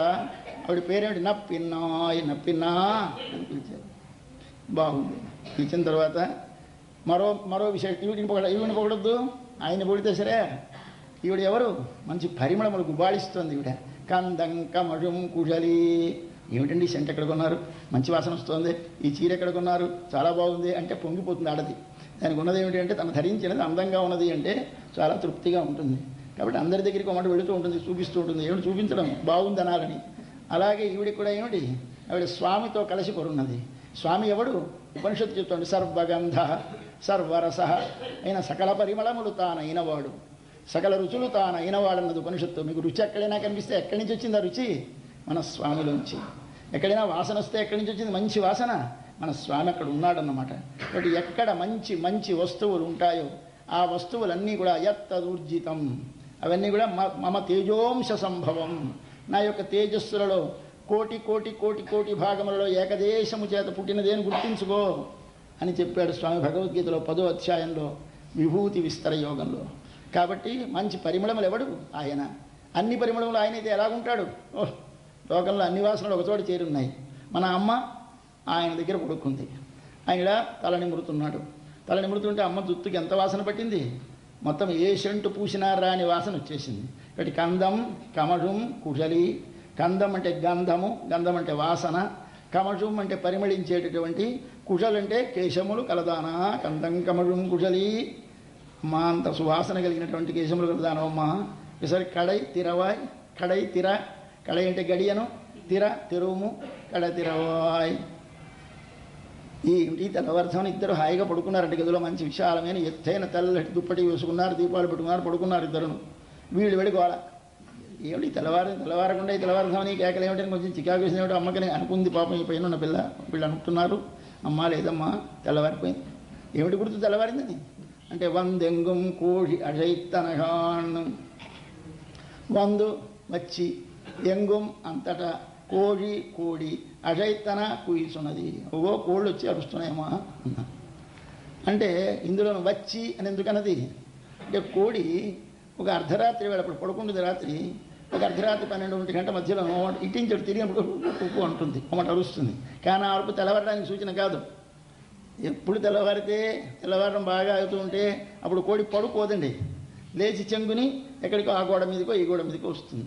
కాబట్టి వందు వచ్చి అంటే తన పరున్న చోటి నుండి కదిలింది అంటే కోడి లేచిపోయింది అని అర్థం. కాబట్టి వందు వచ్చి, ఎంగుం ఎక్కడ అలా ఉన్న పట్టులోనే కూస్తోందా? లేదు. ఎంగుం అంతటా కోడి అజైత్తన కూయిస్తున్నది అంటే బాగా తెల్లవారిపోయింది. ఇది కోడి కూత మనకి తెల్లవారుజాము గుర్తు. మిగిలిన పక్షులన్నిటికంటే ఏమో నమ్మకం లేదు, కానీ కోడి కూసిందంటే మనకు పల్లెటూళ్ళలో చెప్పారు కోడి కూస్తుందిరా, కోడి కూస్తుందంటే పెద్ద అల్లరి. ఏమిటి కోడి కూస్తే ఇంకా పడుకున్నావా అని. కాబట్టి కోడి కూసిందని ఇవ్వరు. కాబట్టి ఆ కోడి కూత ప్రధానం అని చెప్పింది మొదటి గుర్తు ఈ పై పిల్లలు. ఇంకైతే ఈ మన ఊళ్ళో కోళ్ళకేమిటి అస్తవానం కూస్తూనే ఉంటాయి, తెల్లవారులో అరుస్తూనే ఉంటాయి కోళ్ళు. కాబట్టి అరవడం పెద్ద ప్రమాణం కాదంట, అందేమో అని మళ్ళీ భయం వేసి ఒక్కో కోకిలలు వచ్చే చూడు. నీ ఇంటి వాకిట ముంగిటిలో వేసినటువంటి ఒక పెద్ద పందిరి ఉంది, మాధవి పందిర. ఓ పందిర వేసి దాని మీద మాధవి లత ఎక్కించారు. ఆ మాధవి పందిర మంచి సువాసనలతో నిండినటువంటి పువ్వులు సాయంకాలం విప్పారుస్తుంది. ఆ లత మీదకి వచ్చింది కోకిల. ఒక కోకిల కాదు, కోకిలల గుంపులు వచ్చేసాయి. మొత్తం ఆ పందిరంతా నిండిపోయినాయి.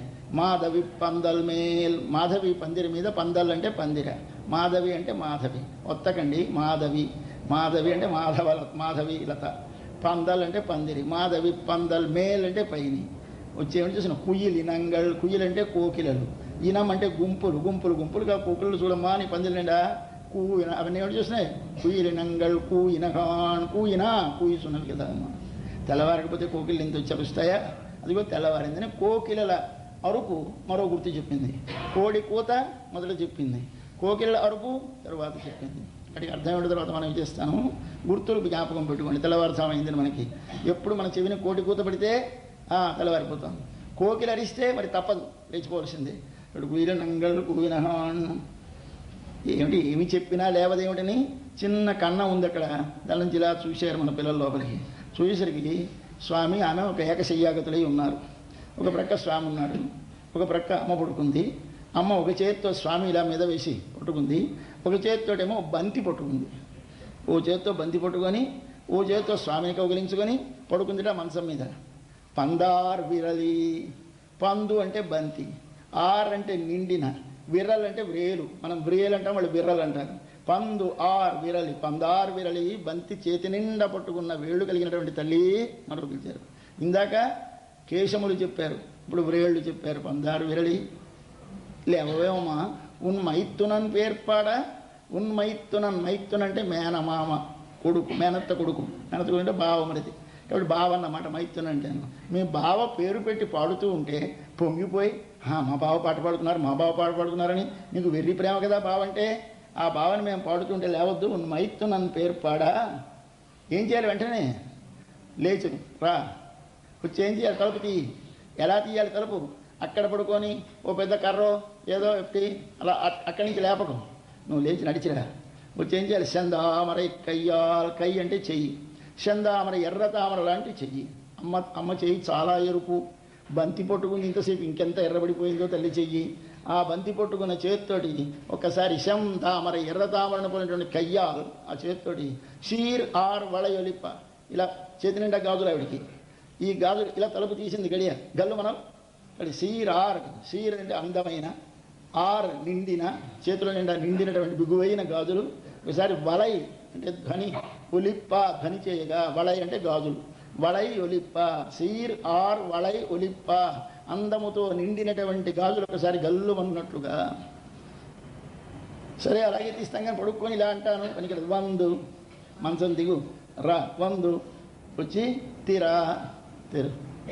ఏమి ప్రారంభం అంటూ తెరవకుమా, మగిడిందు సంతోషం. అబ్బా మా పిల్లలు వచ్చారే, ఎంత అదృష్టం, తలుపు తీశానే అని పొంగిపోతూ తలుపు తీయ, కానీ ఏదో విచారంగా బెంగ పెట్టుకున్నట్టు తలుపు తీయకమ్మా. వందు తీరవాయ్ మహిళిందు ఏలో రెంబావాయ్ అని ఇవాళ నప్పిందని మేలుకొలుపుతున్నారు మన పిల్లలు. దీనిలో మనమందరం అమ్మవారి దగ్గర ప్రార్థించవలసిన ప్రార్థన చెప్తున్నారు. ఈ పాశురంలో లక్ష్మీ అనుగ్రహం కలుగుతుంది. ఒకసారి లక్ష్మీదేవి వచ్చి తలుపు తీస్తుంది పాశురం చదివితే. అలా జరిగింది వెనకొకసారి. భగవద్ రామానుజుల వారు రోజు ఈ 30 పాశురాలు చదువుకుంటూ భిక్షను తెచ్చుకొని వచ్చేవారు. 7 ఇళ్లకు వెళ్ళి భిక్షాసనం చేయాలి, లేదా 3 ఇళ్లకు వెళ్ళి చేయాలి. వారు ప్రతిరోజు అలా శ్రీరంగంలో ఇళ్లకు వెళ్ళి, శ్రీ వైష్ణవ గృహాలకు వెళ్ళి వారి దగ్గర భాగవతోత్తములు భగవద్ ఆరాధన చేసి నివేదించిన ప్రసాదాన్ని వారు మాధుకరం అంటారే, అట్లా చేతికో సంచి పట్టుకొని దానిలో పట్టుకొని వెళ్ళి తెచ్చుకునేవారు. వెళుతున్నప్పుడు బయలుదేరిన దగ్గర మఠంలో ఏమిటి ప్రారంభించేవారు, మార్గడి తింగళ్ మది నిరైంద ప్రారంభించేవారు. అటించి వచ్చి మళ్ళీ మఠంలో పూర్తి చేసేవారు. ఇక్కడ ఆయన తిరుప్పావై చదువుతూ వెళ్ళేవారు. వెళుతూ ఉంటే ఒకనాడు వీరు బయలుదేరారు. వారి గురువు గారు ఉన్నారు, పెరియ నంబి గారు అంటారు, మహాపూర్ణుడు అంటారు. ఆ మహాపూర్ణ ఇంటి దగ్గరికి వెళ్ళేసరికి ముందు మొదలెత్త పాశురం వచ్చింది. ఈ పాశురం వచ్చి వాళ్ళకి వారి వాకిటికి వెళ్ళారు.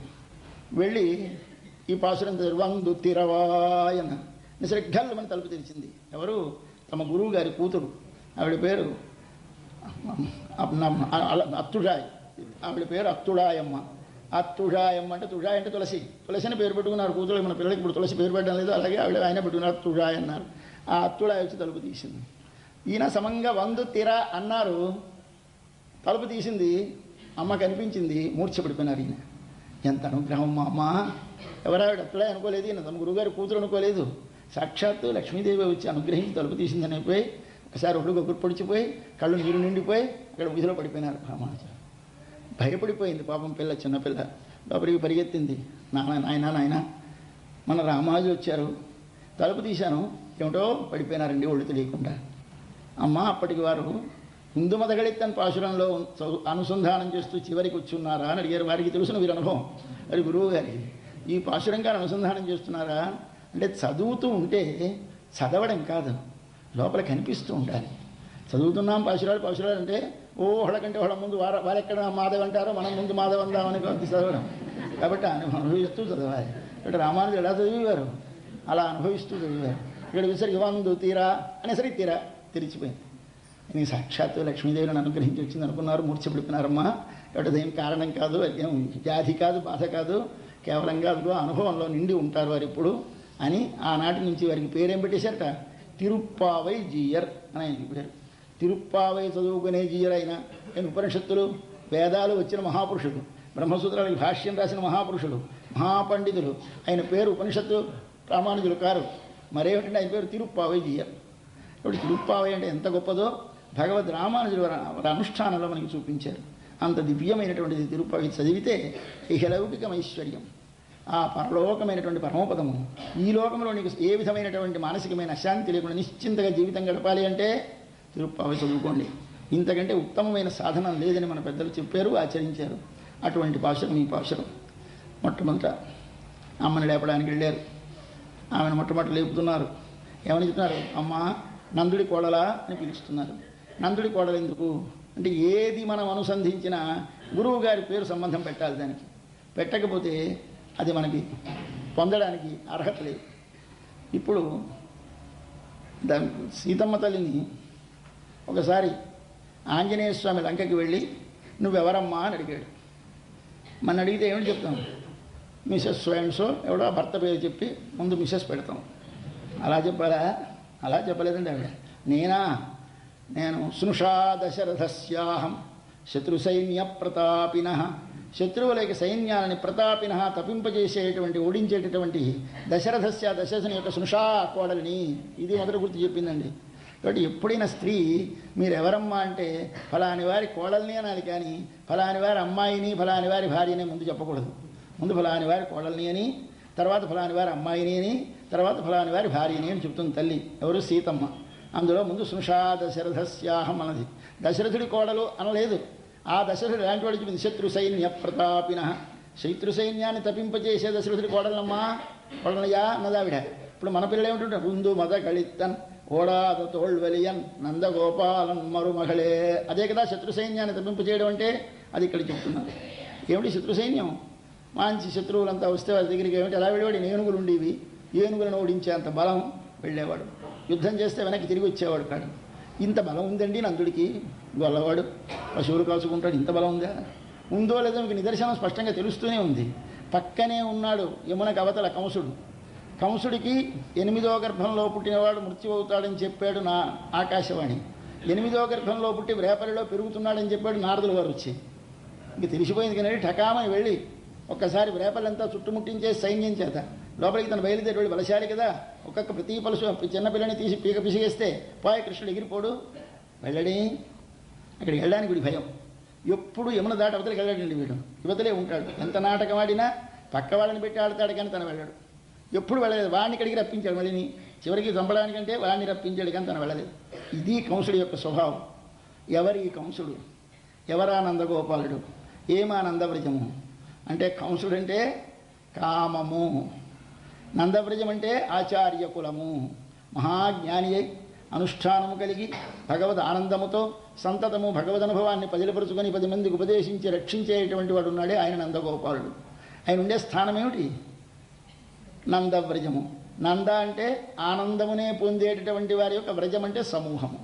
మనమందరము జీరస్వామి దగ్గరికి వెళ్తే ఏమిటవుతుంది? నందవ్రజమే. ఇంత నంద అక్కడికి వెళ్ళేవాళ్ళం ఎందుకు వెళ్తాం? దుఃఖం కోసం వెళ్తామా? వెళ్ళామంటే మనకు ఒళ్ళు తెలియదండి. ఇంటి దగ్గర ఎన్ని పనులున్నా మరిచిపోతాం. ఏదో స్వామిని చూస్తూ ఉంటాం, స్వామి శ్రీ సూక్తులు వింటూ ఉంటాం. నంద నంద నంద. అక్కడ చేరిన మనం అందరూ పేరేమిటి పెట్టాలి? నందవ్రజం. ఇది వ్రేపల్లె. ఈ వ్రేపల్లెలో దీనికి నాయకుడైన వాడెవడు? ఆచార్యుడు. ఆచార్యుడు ఎవరు? నందగోపాలుడు. ఆ నందగోపాలుడి సంబంధం ఉన్నది కనుక అక్కడికి ఈయన వెళ్ళడు. చేత అక్కడికి మనం భగవత్ సన్నిధిలో ఉన్న కోరికలు వస్తాయి, కానీ ఆచార్య సన్నిధిలో ఉంటే కోరికలు రావు. దేవుడి దగ్గర వెళ్తే ఇస్తాడని మనకి తెలుసును కనుక, స్వామి మా అమ్మాయికి పెళ్లి కావాలి, మా అబ్బాయి పరీక్ష పాస్ అవ్వాలి, ఐఏఎస్ రావాలి, ఇవన్నీ చెప్తూ ఉంటాం. అక్కడికి ఈ గురుగారితో ఏమీ చెప్పం, అన్నీ మర్చిపోయి అలా వింటూ కూర్చుంటాం. ఆయన దివ్య ముఖమండలం చూస్తాం, మందహాసం చూస్తాం, ఆయన మాటలు వింటూ ఉంటూ కూర్చుంటాం. ఏమి ఇక్కడ కోరమే మరుపు వచ్చేస్తుంది, జ్ఞాపకం ఉండదు.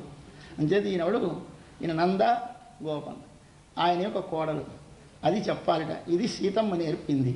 తర్వాత తండ్రి పేరు చెప్పింది, తర్వాత భర్త పేరు చెప్పింది. అదేమిటి అన్యాయం కదా, భర్తని చివరికా అంటే ముందు 2 జన్మలు మనకి. ఒక జన్మ భర్త సంబంధంతో వచ్చిన జన్మ, మొదటి జన్మ స్త్రీకి తండ్రి వల్ల వచ్చిన జన్మ. తండ్రి వల్ల వచ్చిన జన్మ తర్వాత మళ్ళీ వచ్చిన సంబంధం భర్త పురుషుని యొక్క సంబంధం చేత వచ్చినటువంటి జన్మ రెండవది. ఈ జన్మ రాగానే ఏమిటవుతుంది? గోత్రం మారిపోతుంది. మనకి అన్నీ మారిపోతాయండి పాపం ఆడపిల్లకి. వాడేవో 8 దారాలు 9 దారాలతోటి 2 బిళ్ళలు మెళ్ళలో కడితే ఈ పిల్ల ఏమైపోయింది? పుట్టింటి వాళ్ళతోటి సంబంధం తిరిగిపోతుంది, ఇంటి పేరు మారిపోతుంది. మీరు ఎవరండి అంటే ఇంతకుముందు అలా హాయిగా మన ఇంటి పేరు చెప్పుకొని వాళ్ళం, ఇవాళ మానేసి మరో ఇంటి పేరు చెప్పాలి. చివరికి పురుడు మైలా వస్తే మాకు 10 రోజులు లేదండి, 2 రోజులండి, 3 రోజులండి, 1 రోజండి పట్టాం. ఏమిటి కారణం? పుట్టుక కాదు ప్రధానం, చేరుట ప్రధానం. ఎక్కడ పుట్టాం, ఎక్కడికి చేరాలి? ఈ ప్రకృతి అనేటటువంటిది మన పుట్టిల్లు. దీనిలో పుట్టాం, దీనిలో పుడితే ఈ శరీరంలో పుట్టాం. దీనివల్ల మనకు వచ్చిన పేరేమిటి? ఏదో ఈ శరీరం ఏది ఉంటే ఆ పేరు మనకి. ఎవరండి మీరు, మీ ఇంటి పేరు ఏమిటి అన్నట్టుగా అడుగుతారు. అడిగితే నా పేరు అప్పలాచార్యులు. ఈ అప్పలాచార్యులు అన్న పేరు దేనివల్ల వచ్చింది? దీనివల్ల. కాబట్టి పుట్టినంటి వల్ల వచ్చిన పేరు మారిపోవాలి. మారిపోయి ఏమిటి చేయాలి? అత్తవారి సంబంధంతో పేరు రావాలి. అత్తవారు ఎవరు మనకి? భగవానుడు. ఆ భగవానుడితో సంబంధం ఏమిటి? దాసుడను. మీరు ఎవరండి? అప్పలాచార్యం చెప్పకూడదండి. ఎవరును? భగవద్దాసుడను, భగవద్దాసిని. ఈ శరీరం స్త్రీ లింగమైతే దాసి అనండి, ఆత్మీయ పురుషుడైతే దాసుడు అనండి. దాసుడు ఏమిటయ్యా? శరీరమా? శరీరం యొక్క దాస్యాన్ని ఎప్పుడు పోగొట్టేసుకోండి, వదిలేండి. శరీర దాస్యం వద్దు, పోవాలి, ఇండిపెండెన్స్ రావాలి. లోపల మాత్రం ఎప్పుడు ఇండిపెండెన్స్ కావాలని కోరకండి, లోపల దాస్యమే కావాలి. లోపల ఆత్మ ఎప్పుడు వాని పనిని వాడు నియమిస్తే వాడి ప్రీతి కొరకు చేస్తున్నామనే భావనతో నీవు ఉంటే నీకు శాంతి. కనుక ఆత్మకి రావలసిన పేరేది? దాస. బాహ్యమైన పేరేది? తండ్రి తల్లి పెట్టిన పేరు. తండ్రి తల్లి పెట్టిన పేరు మర్చిపోండి, ఆ పేరే జ్ఞాపకం ఉండుతుంది.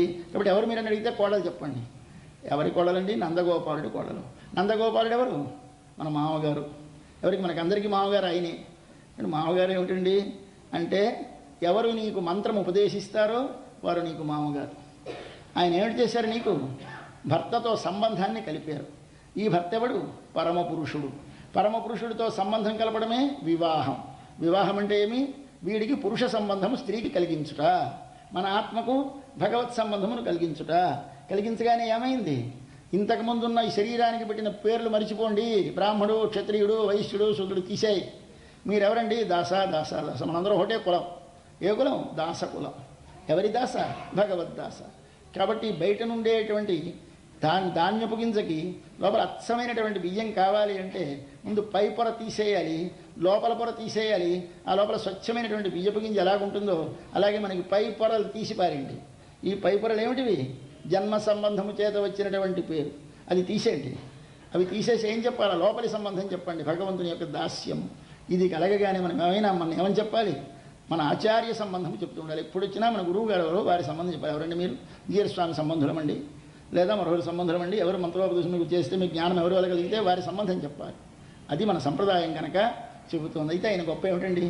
శత్రువులను ఓడించి పారేస్తాడండి, ఏమాత్రం వెనక్కి తీయడండి. ఇది ఉండాలి. మన గురువు గారికి మంచి బలం ఉండాలండి. బలం లేని చాలా నీరసంగా మన గురువు గారిని ఇప్పుడు ఆశ్రయించకూడదు. ఏ బలం ఉండాలి? శరీర బలము కాదు, ఆత్మబలం ఉండాలి. ఈ ఆత్మబలం ఉంటే ఆయన ఎలాగుంటాడు? విరోధులను నిరసించగలిగిన శక్తి ఉంటుంది. విరోధులు ఎవరు మనకి? ముందు నీవెవరని అడగగానే నేను అనకుండా ఉండుట, నేను అనుట ఒక విరోధి. రెండవది ఇది ఎవరిది అంటే నాది అనుట రెండో విరోధి. నా కొరకు అనుట మూడో విరోధి. మొదట నేను అనకు, నాది అనకు, నా కొరకు అనకు. ఈ 3 విరోధులు మనం పట్టుకున్నాయి. ఎప్పుడు చెప్పినా ఇదే చెప్తాం. ఏ నేను? ఈ నేను. లోపలి నేను కాదు మనం మాట్లాడేది, ఈ నేనుతో చెప్తాం. పొరపాటు వదిలేయాలి. ఎలా వదులుతాయి? మంత్రం గురువు ఇస్తే. అంటే వివాహం చేస్తే ఏమిటైంది? మనకి 3 విరోధులని తొలగిస్తాడు ఆచార్యుడి. 3 పోతాయి. ఓం అను నేను పోయింది, నమః అను నాది పోయింది, నారాయణాయ అను నా కొరకు పోయింది. కాబట్టి 3 పదాలతోటి నీకు 3ంటిని తొలగించి పారేశాడు. కాబట్టి ఈయన అలాంటి వాడు మంచి బలశాలి ఉందో మదగళిత్తం. అయితే దీనికి ఏనుగు ఎక్కలు ఉన్నాయండి నందుడికి? ఎప్పుడు వాళ్ళ ఊళ్ళో ఏనుగులే కనిపించవు అంటే నువ్వు చూడలేదు? వాళ్ళ గేదెల మందలతో ఏనుగులు వెళుతుంటాయి మేతకి అన్నారు మన ఆండాళ్ళ తల్లి. అదేమిటి ఏనుగులు గేదెలు కలిసి వెళ్తాయా అంటే, కంసుడు వాళ్ళ ఊళ్ళో వాళ్ళ ఏనుగుల్ని ఎప్పుడైనా మరీ ఎక్కువైపోయి మేతకి అక్కడ కరువుగా ఉంటే ఇక్కడ మంచి అడవి ఉంది బృందావనం కనుక ఇక్కడికి పంపించేస్తే మన నందగోపాలుడు వాళ్ళ గేదెలతో కలిపి పంపించారు. అంటే గేదెలు ఎంత ఉంటాయో ముందు సూచించాలి. ఏనుగులు ఇక్కడికి వచ్చాయని కదా మీరు గ్రహించవలసింది. అక్కడ ఉండే గేదెలు ఏనుగులంతేసి గేదెలు, అటువంటి గేదెలతోటి ఏనుగులు తిరుగుతూ ఉంటాయి. అయితే ఏనుగులంత బలము గలవాడా? అదీని. ఏనుగుల్ని జయించినవాడా? అదీని కాదు, ఏనుగు కలవాడైన. ఈయన ఇక్కడండి ఏనుగులు. వాళ్ళ ఇంట్లో ఏనుగు ఉందండి. ఎవరా ఏనుగు?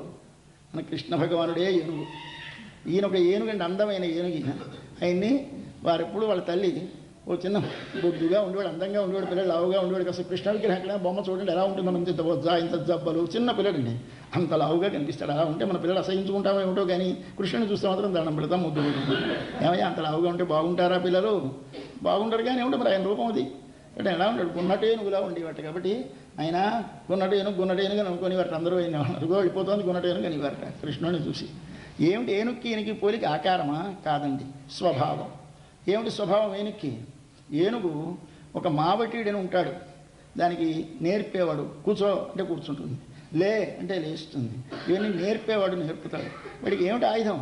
ఇంత ఏనుగు కదా, ఎంత పెద్ద కర్ర పట్టుకుంటే కానీ లొంగుతుంది. పట్టుకోండి, చిన్న సన్నంగా ఉండే ఇంత ఇనపది చివర సూదిగా ఉండేటువంటి అంకుశం అనేది పట్టుకుంటుంది.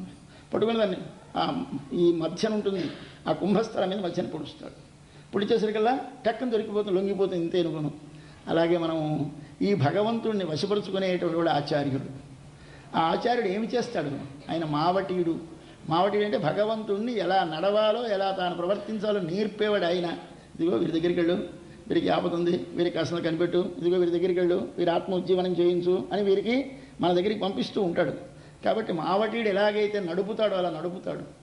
చేత ఆచార్యుడికి వశవర్తి అయి ఉంటాడు భగవానుడు. ఒకటి. రెండవది, ఏనుగు ఏమి చేస్తుందిట అంటే, ఈ మావటీయుడు నిలబడతాడు, వంగడు, కిందని గొలుసు పడేసి ఉంటుంది, గొలుసు తీసి కట్టాలి ఏనుగుని. వీడికి ఆ గొలుసు ఎలా వస్తుంది? వంగి తీస్తాడా? తీయడు. ఇలా అంటాడు అంకుశంతో. వెంటనే పాపం తొండంతో ఇలా తీసి ఆ గొలుసు తీసి వీడికి అందిస్తుంది. కట్టేస్తుందని వాడికి దానికి తెలియదో తెలుసునో తెలియదు, కానీ ఇచ్చేస్తుంది, కట్టేస్తాడు వీడు. ఇది మనకి ఇస్తాడు ఒక గొలుసు మన గురువు. ఎవరు గురువు అంటే? మావటీయుడు. ఏ గొలుసు ఇచ్చాడు మీకు? భక్తి అనే పాశాన్ని గొలుసుని ఇచ్చాడు. ఈ భక్తి అనే దానిలో లింక్స్ ఉన్నాయండి. ఇలా గొలుసు అంటే లింకు.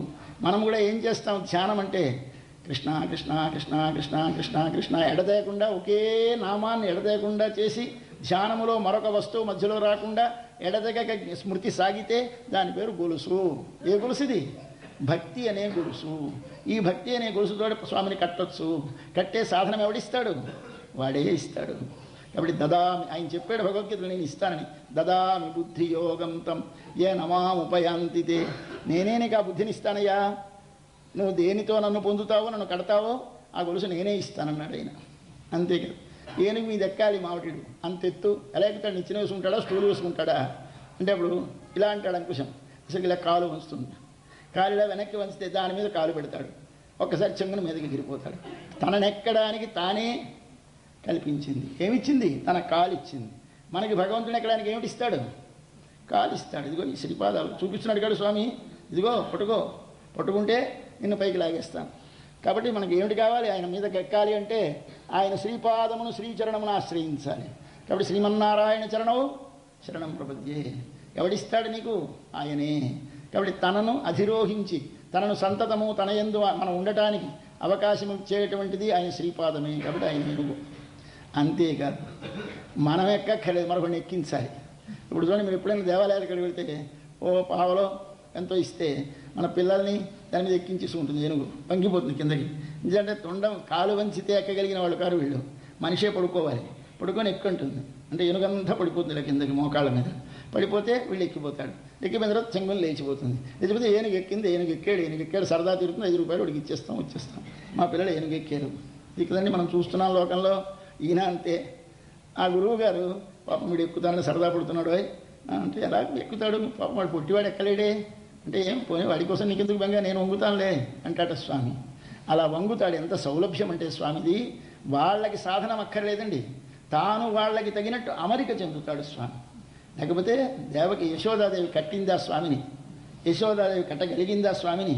పరిగెత్తి పరిగెత్తి అలిసిపోయి చెమట పట్టిపోతే అయ్యో పాపం ఎక్కలేకుండా ఉంది, కట్టలేకుండా ఉంది, మనమే వంగుదామని త్వానసన బొజ్జ అక్కడించి పెద్ద తాడికి కట్టబడని వాడు చిన్న తాడికి ముడిపడిపోయినాడు. ముడిపడిపోతే ఆవిడికి తెలియదు పాపం, నేను కట్టేననుకుంది. అనుకుంటే అమ్మకి తర్వాత అయినా ఉలూఖలంతో కట్టబడి వెళ్ళి 2 చెట్లు విరిచి ఆహా స్వామి నువ్వా అనిపించాడు. బట్ స్వామి చేసేవాళ్ళు లీలలో ఎన్నున్నాయి. అయితే ఇంత గొప్ప ఏనుగు ఎంత బుద్ధి తక్కువది, ఎంత బుద్ధిహీనమైందో తెలుసా? చిన్న అంకుశానికి లొంగిపోతుందండి. ఎంత శరీరం ఉందండి, అంకుశం ఇలా లాగి విసిరిస్తే పోదండి అంకుశం, లాగదే. ఆ అంకుశం ఏది? భక్తి జ్ఞానములనే అంకుశమునకు మాత్రమే లొంగుతాడు. నీకు మిగిలిన ఏమున్నా, నేను యజ్ఞం చేశానండి, వెళ్ళు. వేదం చదివానండి, నాహం వేదై. తపస్సు చేశానండి, నా తపసా. దానం చేశానండి, నా దానేనా. యజ్ఞం చేశాను, నా చేజ్యయా. మరేమిటి కావాలి? భక్త్యాత్వనన్యయా శక్య. భక్తి ఎలాంటి భక్తి? చాలా పదునుగా ఉండాలి, సూదిగా ఉండాలి. ఏమిటి? భక్త్యాత్వనన్యయా శక్య. అదిలా గుచ్చి శ్రీక్షురం తగలాలి. అంత వాడి అయిన ఒక ఉండాలి మన దగ్గర ఆయుధం. అదేది? సూక్ష్మమైన, మరొక దాని వైపు ప్రసరించని, ఏకాగ్రమైన, నిశితమైన అంకుశము వంటి జ్ఞానభక్తి సామ్రాజ్యం మన లోపల ఉంటే స్వామి వచ్చి తనంత తానే మన చేత కట్టబడతాడు. అంతవాడు. కాబట్టి విశ్వమంతా వ్యాపించినవాడు మనకి వశమైపోతున్నాడు. భక్తుల కంటే ఎలా వశమైపోతున్నాడు? ఏనుగు తన అంకుశానికి లొంగినట్టు. అది ఏనుగు కాయనికి సాటి. ఇంకా మరొక్క సాటి. ఏనుగు ఏమిటి చేస్తుంట? మావటీడు చెరువులకి నదులకి తీసుకెళ్తాడట. శుభ్రంగా స్నానం చేస్తుంది, లోపల దిగిపోతుంది, చేస్తుంది, ఒడ్డుకు వస్తుంది. దీన్ని మనవారు గజస్నానం అంటారు. గజస్నానం అంటే అర్థం ఏమిటి? ఏనుగు స్నానం చేస్తాం మనం అందరము అంటే ఏంటి? భగవన్నారాయణ స్మరణము లేకుండా ఉత్తనే ఒళ్ళు కడుక్కుందికి మునిగే మునుగు గజస్నానం అని మనకి ముకుందమాలలో మన కులశేఖరుల వారు చెప్పారు. అయ్యా ఆమ్నాయాభ్యసనాని అరణ్య రుదితం. భగవంతుని ఎందుకు అతిశయమైన ప్రేమతో ఒకసారి వేదం చదువు, ఏదో భగవద్గీత చదువు, రామాయణం చదువు. ప్రేమ లేకుండా చదివితే ఏమిటిది? అరణ్య రుదితం. అలాగే వేదవ్రతాని. పొద్దు నుంచి రాత్రి దాకా ఉపవాసాలు, కటిక ఉపవాసాలు కొందరు, అయ్యా నక్తాలు కొందరు, కొన్నాళ్ళు ఏకంగా నెలంతా ఉపవాసాలు కొందరు. ఎంత కష్టపడుతున్నాం మనం. ఇవన్నీ ఎందుకండి అంటే మేధశ్ఛేద ఫలాని. ఒంట్లో మంచిదే, కండలు కరుగుతాయి, డైటింగ్ ఇలా ఉపయోగిస్తుంది. అంతేగాని నన్ను పొందడానికి పనికిరాదు. మరెప్పుడు నీకు నిశితమైన మంచి భక్తి ఉంటే పనికిస్తుంది. మేధశ్ఛేద ఫలాని పూర్త విధయ. పూర్త విధయ చెరువులు తవ్విస్తాం, తోటలు వేయిస్తాం, సత్రాలు పెట్టిస్తాం, ధర్మాలు చేసి, ఇవన్నీ ఏమిటండి? దాన్ని ఇవన్నీ పూర్తాలు. ఇవన్నీ చేస్తే వస్తాడా భగవంతుడు? లేదు. అవన్నీ కూడా అగ్నిహోత్రం లేకుండా బూడిదలో హోమం చేసినట్టే. నీకు హోమము కాదు బలమిచ్చేది, హోమము చేత సంతృష్టి చెందిన భగవానుడు బలమిస్తాడు. తోట తవ్విస్తే, తోట కట్టిస్తే కాదు నీకు ఫలం, తోట పెంచితే కాదు.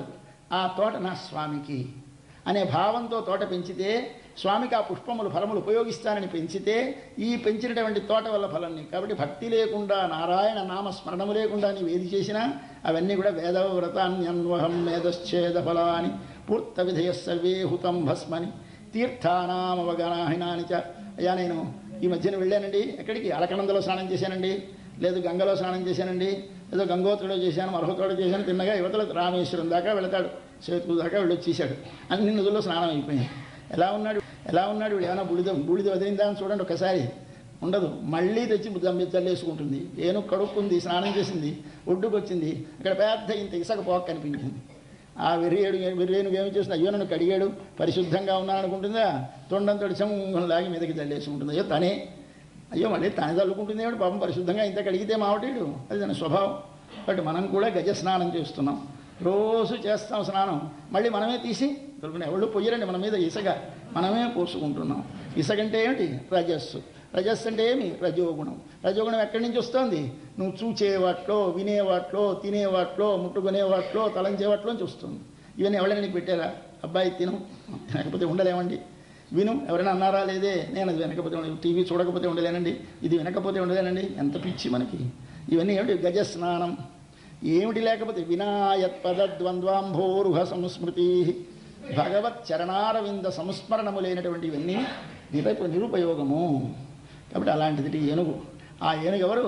కృష్ణ భగవాన్. ఎక్కడున్నాడు? మన నందుడి దగ్గర విధేయమై ఉన్నాడు కాబట్టి ఉందు మద కళిత్తన్ ఓడాద తోళ్వలియన్, మంచి భుజబలము గలవాట మన నందుడు. ఎక్కడి నుంచి ఏ మృగం వచ్చినా పొడిచేస్తాడు. ఏమిటి మృగాలు వస్తాయి మనకి? ఇందాక మనవి చేశాను, 3 విరోధులు వస్తాయి మనకి. ఏది మనలో పెంచుతున్నటువంటి మేక, లోపల ఉండేటువంటి గేదె, ఆవో ఏవో ఒకటి పరిపాలించే పశువు ఎవరు? ఆత్మ. ఈ ఆత్మకి పేరు పశువు. ఈ పశువుని కాపాడేవాడెవడు? ఆచార్యుడు. దీనికి విరోధులు ఎవరు? నేను, నాది, నా కొరకు. ఈ 3. వీడికి పేరేమిటి పెట్టారు అంటే ఫల, సంగ, కర్తృత్వములు. ఫలం అంటే ఈ ఫలము నా కొరకు అనుకొనుట, సంఘం అంటే ఈ పని నాది అనుకొనుట, కర్తృత్వం అంటే నేను చేయుచున్నాను అనుకుంట. ఈ 3 మన ఆత్మ వృద్ధి పొందకుండా నాశనం చేస్తుంది. దీనిని ఎవరు తొలగిస్తారు? గురువు తొలగిస్తాడు ఒక మంత్రము చేత. కాబట్టి మనకి ఆయన ఓడాద తొళ్వలియన్ నందగోపాలన్ మరుమగళే. నందగోపాలుడి యొక్క కొడల. నందగోపాలుడి కొడుకెవరు అంటే గురువు గారి కొడుకెవడు? భగవానుడు. తల్లెవరు? మంత్రము. మంత్రము గురువు గారు కలిసి కొడుకును కన్నారు. ఆ కొడుకు పేరేమిటి? శ్రీమన్నారాయణుడు. ఈ శ్రీమన్నారాయణుడికి మనం ఏమైనాం? భార్య అయినాం. భార్య అయితే మనం ఎవరికి కొడలం? గురువు గారి కొడలం. గురువు గారి కొడుకు భగవానుడు, భగవానుడి భార్యను మనము. కాబట్టి మనం ఏమని పిలవాలి? నందగోపాలన్ మరుమగళే. స్వామి గోపాలాచార్య శిష్యుల అంటే అప్పుడు నా పేరు సమానం. అందుకని అప్పలాచార్యులు అంటే అహంకారం. కాబట్టి అప్పలాచార్యులు అంటే ఏమిటైంది? అహంకారం వచ్చింది. గోపాలదాస అంటే ఓహ్ బాగా చెప్పాడు, పెద్దలు సంతోషిస్తారు. కాబట్టి ఎవరు ఏమనాలి? నేను అడిగాను రామానుజదాసన్ అనమన్నారు మన పెద్దలు. ఎవరు గురువు గారో పోని అంత జ్ఞాపకం లేకపోతే అందరికీ జగద్గురువు ఆయన ఉన్నాడు యా రామానుజ. కాబట్టి ఎవరికి వంగినా ఒకసారి అడిగానంటే దాసుడు. ఎవరికయ్యా? రామానుజదాస. కాబట్టి ఆయనకి చెప్పు. అంతేత నీ పేరు చెప్పకు. ఈ పేరు వట్టి పేరు, ఇది ఎల్లుండి పోతుంది. పోయి పేరు పెట్టుకోకు. మరేది ఎప్పుడూ పోని పేరు ఒకటి నీకు ఉంది, ఆ పేరు దాస. అది చెప్పుకోమన్నారు మన పెద్దలు. కాబట్టి ఇక్కడ నందగోపాలన్ మరుమగళే. ఈవిడెవరు? నప్పిన్నాయ్. ఈవిడ లేవదు, లోపల పడుకున్నా ఆవిడ. ఎందుచేత? ఆవిడికి నవ్వు వచ్చింది. కోడలంటాడేమిటినా? ఎంత తెలివి తక్కువ అని పిల్లలు వీళ్ళకి తెలియదు పాపం. మా కృష్ణుడు మా రేపల్లెకి వచ్చిన తర్వాత ఈ ఊళ్ళో పడుచు పిల్లలు ఎవరాయనకి నందుడి కోడళ్ళు కారు. అందరూ నందుడి కోడళ్ళే. అంటే అర్థం ఏమిటి? మనవాడు అందరితో సంబంధం పెట్టేసుకున్నాడు. ఊళ్ళో ఉన్నటువంటి పడుచు పిల్లలందరికీ ఆయనతో సంబంధం ఏర్పడింది. అంటే సకలాత్మలని ఉజ్జీవింపజేసేవాడు ఆయన. సకలాత్మలను తనవిగా కలవాడు ఆయన. ఈ ఊళ్ళోని గోపికలందరూ ఆయనకి చెందిన వాళ్ళేనండి. నన్ను కోడలేడు, అందరూ కోడళ్ళే. అంటే అప్పుడు పేరు పెడుతున్నారు. నప్పిన్నాయ్. నప్పిన్నా రమ్మన్నారు, పైకి రమ్మంటున్నారు. మరి ఇంతసేపు మామగారి గొప్పతనం చెప్పారు, ఇప్పుడు ఆవిడ గొప్పతనం చెప్పొద్దు. కందంకమజం కుశలి. మనకి ఏమి రావాలి అంటే మనిషి వచ్చేసరికి పరిమళం రావాలి. వస్తే వాడు చాలా గొప్ప. కొంతమంది చూడండి మంచి ఇలా స్ప్రింకిల్ చేసుకుంటారు, డ్రెస్ వేసేసుకొని మట్లా కొట్టేసుకుంటారు. కొట్టేసుకుంటే వాడు వచ్చేసరికి గుమ్ముగుమ్ములు ఆడుతూ ఉంటుంది. మనం వస్తే దుర్వాసన వస్తూ ఉంటుంది. ఈ దుర్వాసన రాకుండా సువాసన ఎందుకు? పరుల కోసం, మన కోసమనే కాదు, ఒకరి కోసమే. అలాగే మనం కూడా స్ప్రింకిల్ చేసుకోవాలి. ఏమిటి స్ప్రింకిల్ చేసుకోవాలి మనం? వాసన. ఏ వాసన?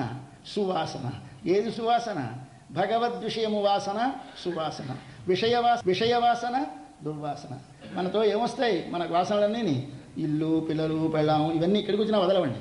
ఇవన్నీ మనతో వచ్చి కూర్చుంటాయి. ఏమొస్తాయి? మన వాసనలన్నీ ఇల్లు, పిల్లలు, పెళ్ళాం ఇవన్నీ ఇక్కడికి వచ్చినా వదలవండి. ఇవన్నీ మనతో వచ్చి కూర్చుంటాయి.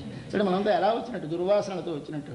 భగవంతుడే సంతతము లోపల పెడితే బట్ట లోపల మంచి సువాసన కలిగినటువంటి మొగలి పువ్వో ఏదో పెడితే ఎలాగుంటుందో అలా కందంకమజం కుశలి.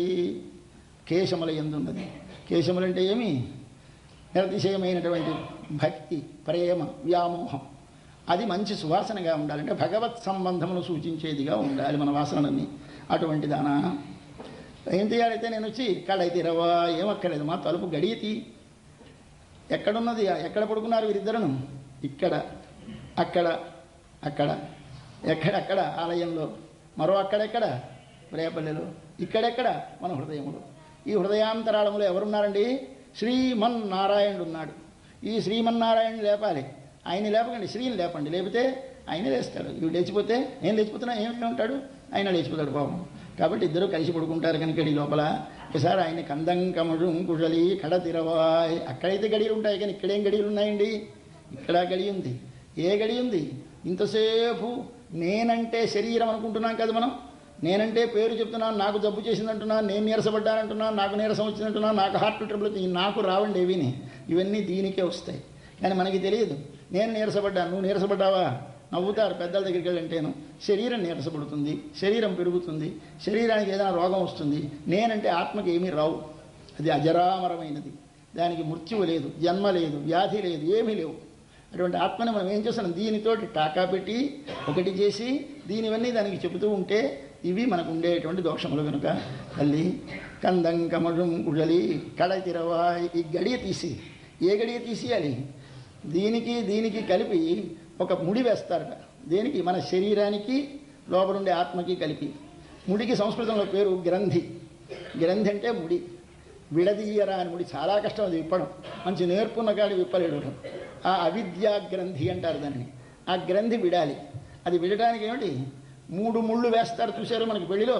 ఆ 3 ముళ్ళ లాంటి ముళ్ళు వేసేశారు మన వాళ్ళు పెద్దలు. ఎవరితోటి? వీడితోటి. వీడితో వేయకండి, వాడితో వేయండి 3 ముళ్ళు. వీడితో వేసిన ముడి ఏమిటి? శరీరముతో సంబంధానికి వేసిన ముడి. వాడితో వేసిన ముడి ఏమిటి?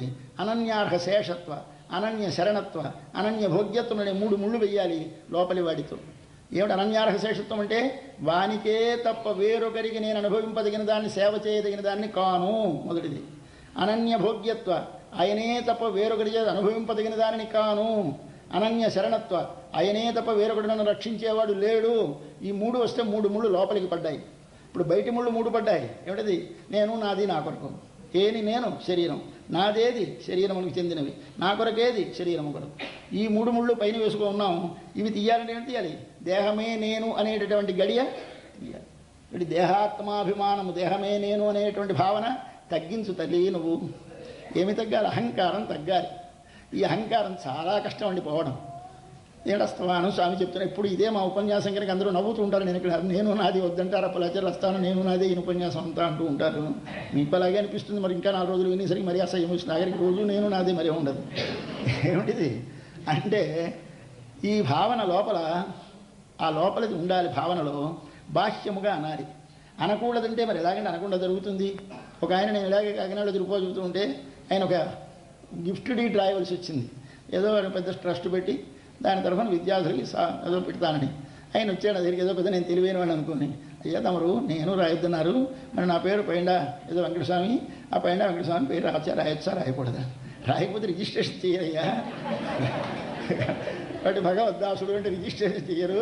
కాబట్టి అది లోపల నువ్వు అనుకుందికి, నువ్వు భావించడానికి, ఇది వ్యవహారానికి. కాబట్టి వ్యవహారము వదిలి లోపలికి పరమార్థం ఉండదు, పరమార్థమును వదిలి వ్యవహారం ఉండదు.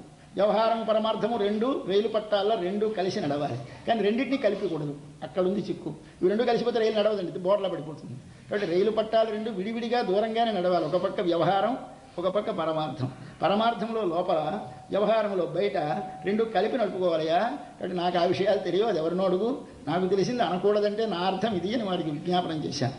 అలాగన్నట్టు ఇప్పుడు కడయి అంటే ఆ గడియ తీయాలి. ఏ గడియ? వేసిన ముడి విప్పాలి.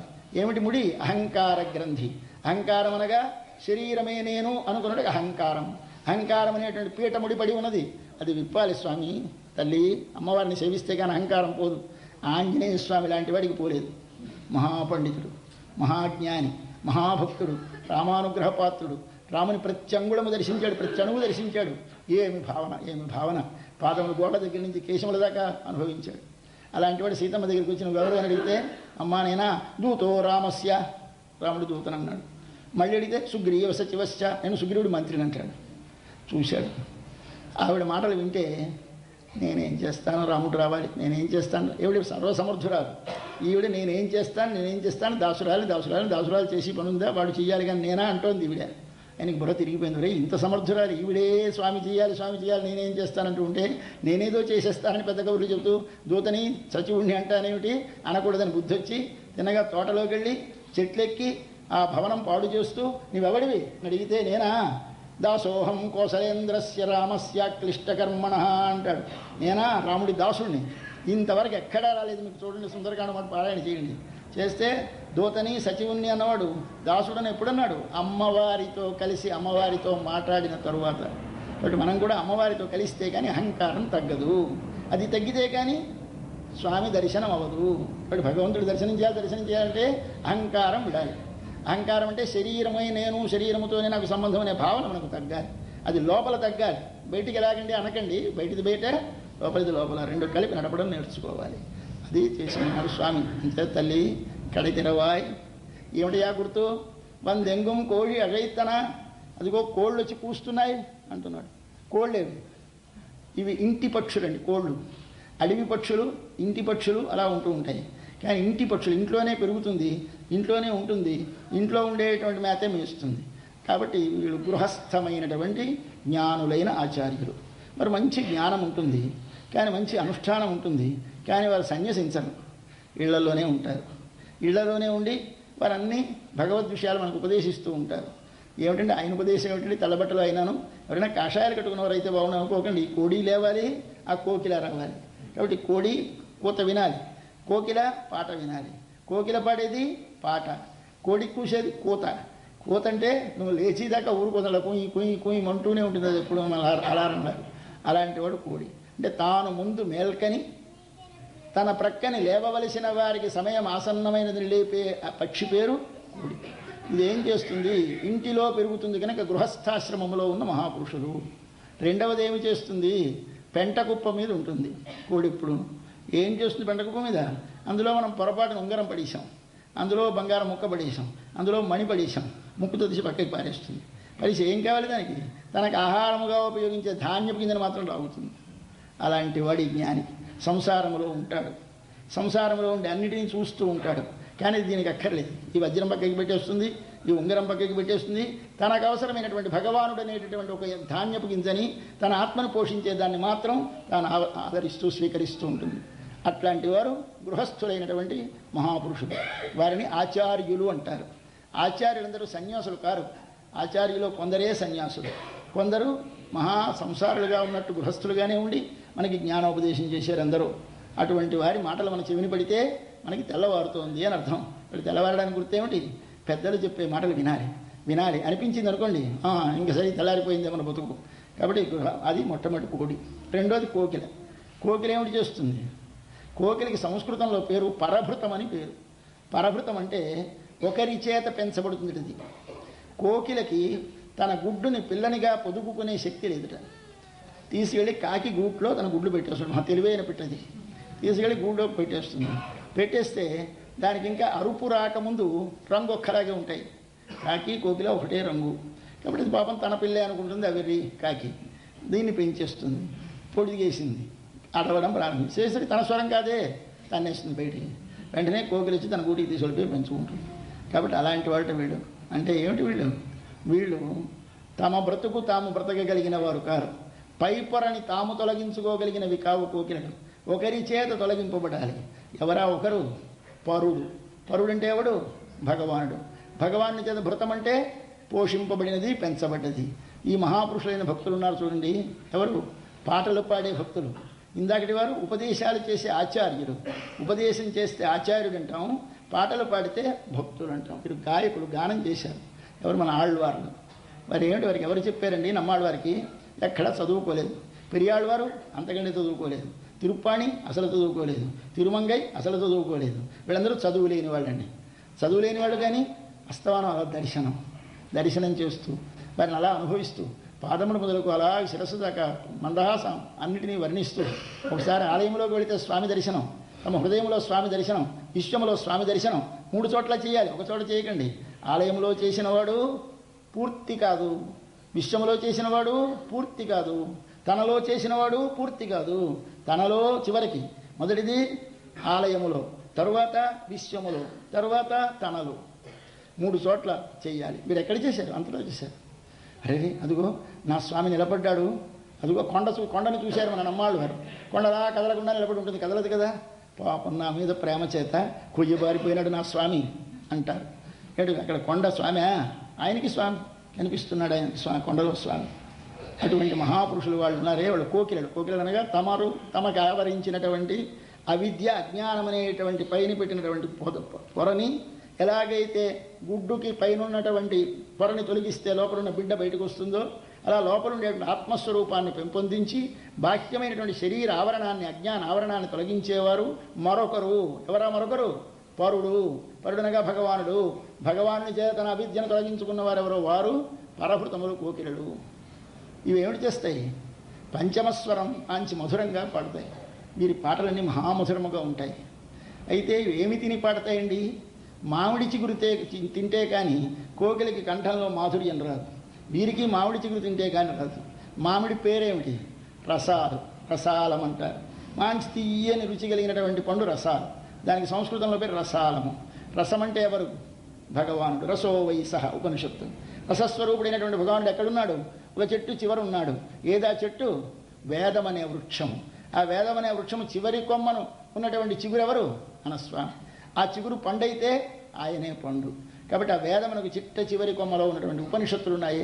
ఆ ఉపనిషత్తులలో పండిన పండుందే ఆ పండు భగవానుడైతే ఆ భగవానుని వీరు, ఆ చిగురిని వీరు ఆస్వాదిస్తారు. ఆస్వాదిస్తే ఏమొచ్చింది? మాధుర్యం ఎలా వచ్చింది? సంగీతం ప్రాక్టీస్ చేసి రాలేదు, భగవంతుని యొక్క అనుభవం చేతి వచ్చింది. మామిడి చిగురు తినడం చేతి వచ్చింది. వీరికి అలాగే వచ్చింది. కాబట్టి వీరి పేరేం పెట్టారు మనవారు? కోకిలడు అన్నారు. ఎక్కడున్నారు వీరు? మన ఇంటి ముంగిటి మాధవి పందిరి మీద ఉన్నారమ్మా. మాధవి పందిరేమిటి?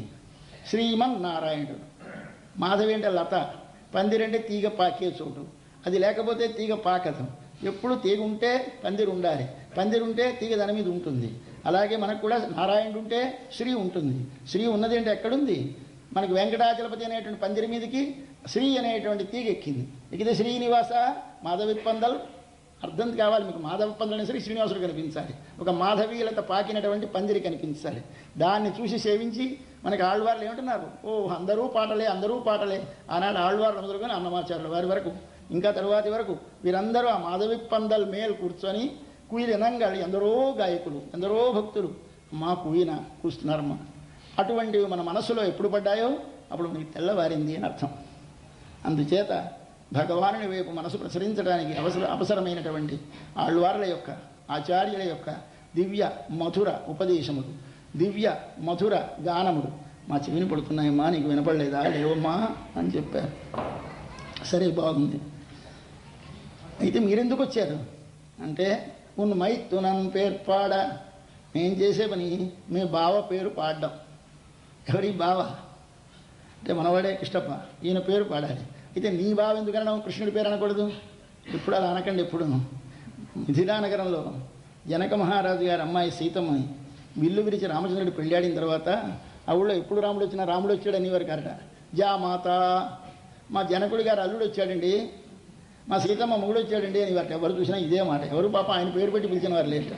అలాగే మనం కూడా ఏం చెప్పాలి? ఆవిడ సంబంధం చెప్పాలి. అంటే మైత్తునన్ పేరు పాడ, నీ బావ పేరు పాడతామమ్మా. పాడితే ఏమిటి చేయాలి? నువ్వు అయితే పాడితే ఏం చేయాలి? తలుపు తీయి. ఎలా తీయాలి? దానికి కండిషన్లు చెప్తున్నాడు. చందామర ఎక్కయ్యాల్, ఎర్రతామర వంటి నీ చేతితో తీయి. చెయ్యనగా ఏమి? గడియ తీసేది చెయ్యి. ఏ గడియ? పై గడియ తీసేది చెయ్యి. లోపలి గడియ చెప్పాను, ఏది? దేహాత్మాభిమానం. ఆ గడియ తీసేవాడెవడు? జ్ఞానము. ఇది తెలియదు. జ్ఞానము, ఆచార్యుడు ఉపదేశించిన జ్ఞానం తీస్తున్నాడు. కాబట్టి జ్ఞానమునకు చేయి అని పేరు. ఇది అందమైన భాష. కాబట్టి జ్ఞానం అనేటటువంటి నీ దివ్య హస్తముతోటి ఎలాగుండాలి? చెయ్యి కెందామరై, ఎర్రతామర పువ్వులాగా ఉండాలి. తామర పువ్వుకి ఏముంది? మంచి రంగు ఉంది, మంచి వాసన ఉంది, అతి సుకుమారమైనటువంటిది అది. అటువంటి పువ్వులా ఉండాలమ్మా నీ వసంగిన జ్ఞానము. ఏమిటి జ్ఞానం అంటే? ఉండాలి భగవంతుని తప్ప వేరు కదానని పొందాలనేది ఉండకూడదు. మంచి అందమైన పువ్వు చూస్తే మరోవైపు మనసు చూపు వెళ్ళదు. అది అందం. ఇలా ముట్టుకుంటే వాడిపోతే దాని పేరు. అలాగే మనకి భగవన్మంత్రాల్లో భగవంతుడిలో ఆయన్ని తప్ప మరొకరిని సేవిస్తే మనసు ఒప్పదు. ఆయన్నే స్మరించాలి, ఆయన్నే చూడాలి అనిపిస్తే ఆయన పరమ సుందరుడు. అలాగే ఆయన మరొకది ఏదైనా మనం స్పృశిస్తే పాపం ఆయన వాడిపోతాడు. మరొకరెవరైనా ప్రేమ లేని వాళ్ళు ముట్టుకుంటే కందిపోతాడు. అటువంటిది సౌకుమార్యం ఉండాలి స్వామికి, మంచి పరిమళం ఉండాలి స్వామికి. దేనికి? ఈ జ్ఞానానికి. జ్ఞానానికండి ఇవన్నీ. జ్ఞానం ఏమిటా? జ్ఞానం భగవంతుడే మనకు లోన చెందినవాడు, వెలుపలి శరీరము నేను కాదు. ఇవి తెలిస్తే నీకు ఆ జ్ఞానంలో ఏమిటిట? ఒక పరిమళం వస్తుంది. ఏ వాసన? భగవద్విషయ వాసన వచ్చింది. ఇతరమైన వాటిని చూడాలంటే మనసు వెళ్ళడం లేదు, సౌందర్యం వచ్చింది, సౌకుమార్యం రావాలి. అంటే తన పని తాను చేసుకోలేకుండా ఉంటే వాడు సుకుమారుడు. మా అబ్బాయి మరీ సుకుమారుడు అండి, వాడి పనంతా కొడల పిల్లే చేసి పెట్టాలి. ఏమి చూసుకోడు, బట్ట చూసుకోడు, వాడి డ్రెస్ చూసుకోడు అంటారు మన వాళ్ళు పెద్దవాళ్ళు కొంచెం. అలాగా ఈ జ్ఞానం కూడా ఎలాగుండాలి? తన పనిని తాను చేసుకోలేని స్థితికి వచ్చేయాలి ఈ జ్ఞానం వల్ల. నేను తన పనిని తాను చేసుకోలేకపోవడం ఏమిటి? అంటే నా పనిని నేనే చేసుకుంటున్నానంటే అర్థం అహంకారి. చేసుకోలేడు. స్వామి చెయ్యాలి అంటే వాడు సుకుమారుడు. ఇప్పుడు సుకుమారుడు అంటే భగవంతుడే తన సర్వవ్యాపారమును నడిపించువాడని భావన కలిగించే జ్ఞానం కావాలి. భగవంతుడే తప్ప మరొకటి దానిని చూస్తే మనసు ఓర్వనటువంటి సౌందర్యం కావాలి. భగవంతుడే తప్ప మరొక దానిని లేనటువంటి మరొక దానికి అన్వయించినటువంటి సౌందర్యము, సౌగంధ్యము, సౌకుమార్యం 3 ఉండాలి. అందం ఉండాలి, వాసన ఉండాలి, సుకుమారం ఉండాలి. 3 ఉన్న జ్ఞానాన్ని మాకు ప్రసాదించు. ఏ జ్ఞానం ఇది అంటే భగవంతుని గురించి మనకు అందించేటువంటి మంత్ర ఉపదేశ రూపమైనటువంటి జ్ఞానాన్ని నువ్వు ప్రసాదించు తల్లి. అందామరెక్కయ్యా, సరే తీస్తాను. ఈ చేత్తో నువ్వు అవతల ముట్టుకుంటే మేము అవతల ముట్టుకుంటాం. చేత ఏదో కర్రతోటి దంతుడు తీయకు, చేత్తో తీ. అటు నువ్వు ముట్టుకుంటే ఇటు ముట్టుకుంటే ఏమవుతుంది? ఒకే తలుపుని ఇద్దరం ముట్టుకున్నాం కనుక నీవు ముట్టుకున్న తలుపును ముట్టుకోవడం చేత మా స్పర్శకి సుఖం, చర్మానికి స్పర్శ కలుగుతుంది. అదేమిటంటే ఆవిడ ముట్టుకుంటే మనం ముట్టుకుంటే అంత ప్రీతిగా ఉంటుందా? అంటే రాముడు లంకకి వెళ్లే ముందు సముద్ర పొడ్డున ఉన్నాడు. ఆయనకి చంద్రుడు వచ్చాడు. అప్పుడు చంద్రుడు అంటే పిచ్చెత్తిపోతుంది మనస్సు. ఆ పాపం ఎడబాట్లు ఉన్నాయి. అయ్యో ఇద్దరం కలిసి హాయిగా ఎంత అనుభవించేవాళ్ళం, ఇవాళ ఆవిడ లేదు కదా పాపం, ఎంత బాధపడుతోందో అనిపించింది. అన్నప్పుడు అంటాడు, పర్వాలేదు ఓ గాలి, ఓ చంద్ర, నిన్న అక్కడి నుంచి లంకలోంచి మా ఆవిడ చూస్తోంది కదూ, నేను ఇక్కడి నుంచి చూస్తున్నాను కదూ, మేము ఇద్దరం అక్కడ కలుసుకుంటున్నాం. ఓ గాలి, అక్కడ మా ఆవిడికి తగిలి నా వైపు వస్తున్నావు కదా, దక్షిణ వైపు నుంచి గాలి వస్తుంది కాబట్టి ఆవిడ శరీరాన్ని స్పృశించి వచ్చావు కనుక మా ఆవిడతో నీకు నాకు కూడా సంబంధం ఉంది కనుక నేను ఆవిడ స్పృశించిన అనుభవాన్ని అనుభవిస్తున్నాను అంటారు. కాబట్టి అవతల వారు ముట్టుకుంటే మనకి చాలు.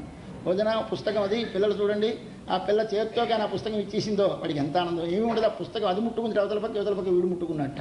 కాబట్టి ఆ విద్యార్థులు చూడండి ఎంతో పొంగిపోతారు. ఆ పుస్తకం కానీ ఆ పిల్ల చేతితో వీడికి అందిస్తే అక్కడ పడేస్తే చాలా ఇన్సల్ట్ ఫీల్ అవుతాడు.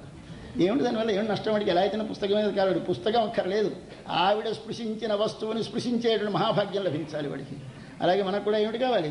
ఒకసారి ఆ అవతల పక్క అమ్మ ముట్టుకోవాలి, మనం ఇటు ముట్టుకోవాలి. కాబట్టి సందామరక్కయ్యా, ఒక ఇంద్రియం తృప్తి పడ్డది. ఇప్పుడు అమ్మవారి దర్శనంలో కలిగే తృప్తి ఎక్కడంది? ముందు శరీరానికి, చర్మానికి కలిగింది కాదు. క్షీరార్వళై, ఒకసారి గాజులు గల్లు మనాలు తీసినప్పుడు, గల్లు అంటే వినేదేది చెవి. ఈ చెవికి తృప్తి కలగాలి, అమ్మవారి గాజులు చప్పుడు వినాలి. గాజులేమిటి? భర్త యొక్క సంబంధము ఎన్నడూ విడువని సంబంధాన్ని తెలియజేసేటువంటిది గాజు. కాబట్టి క్షీరార్వళై, మంచి నిండుగా ఉండాలి గాజు.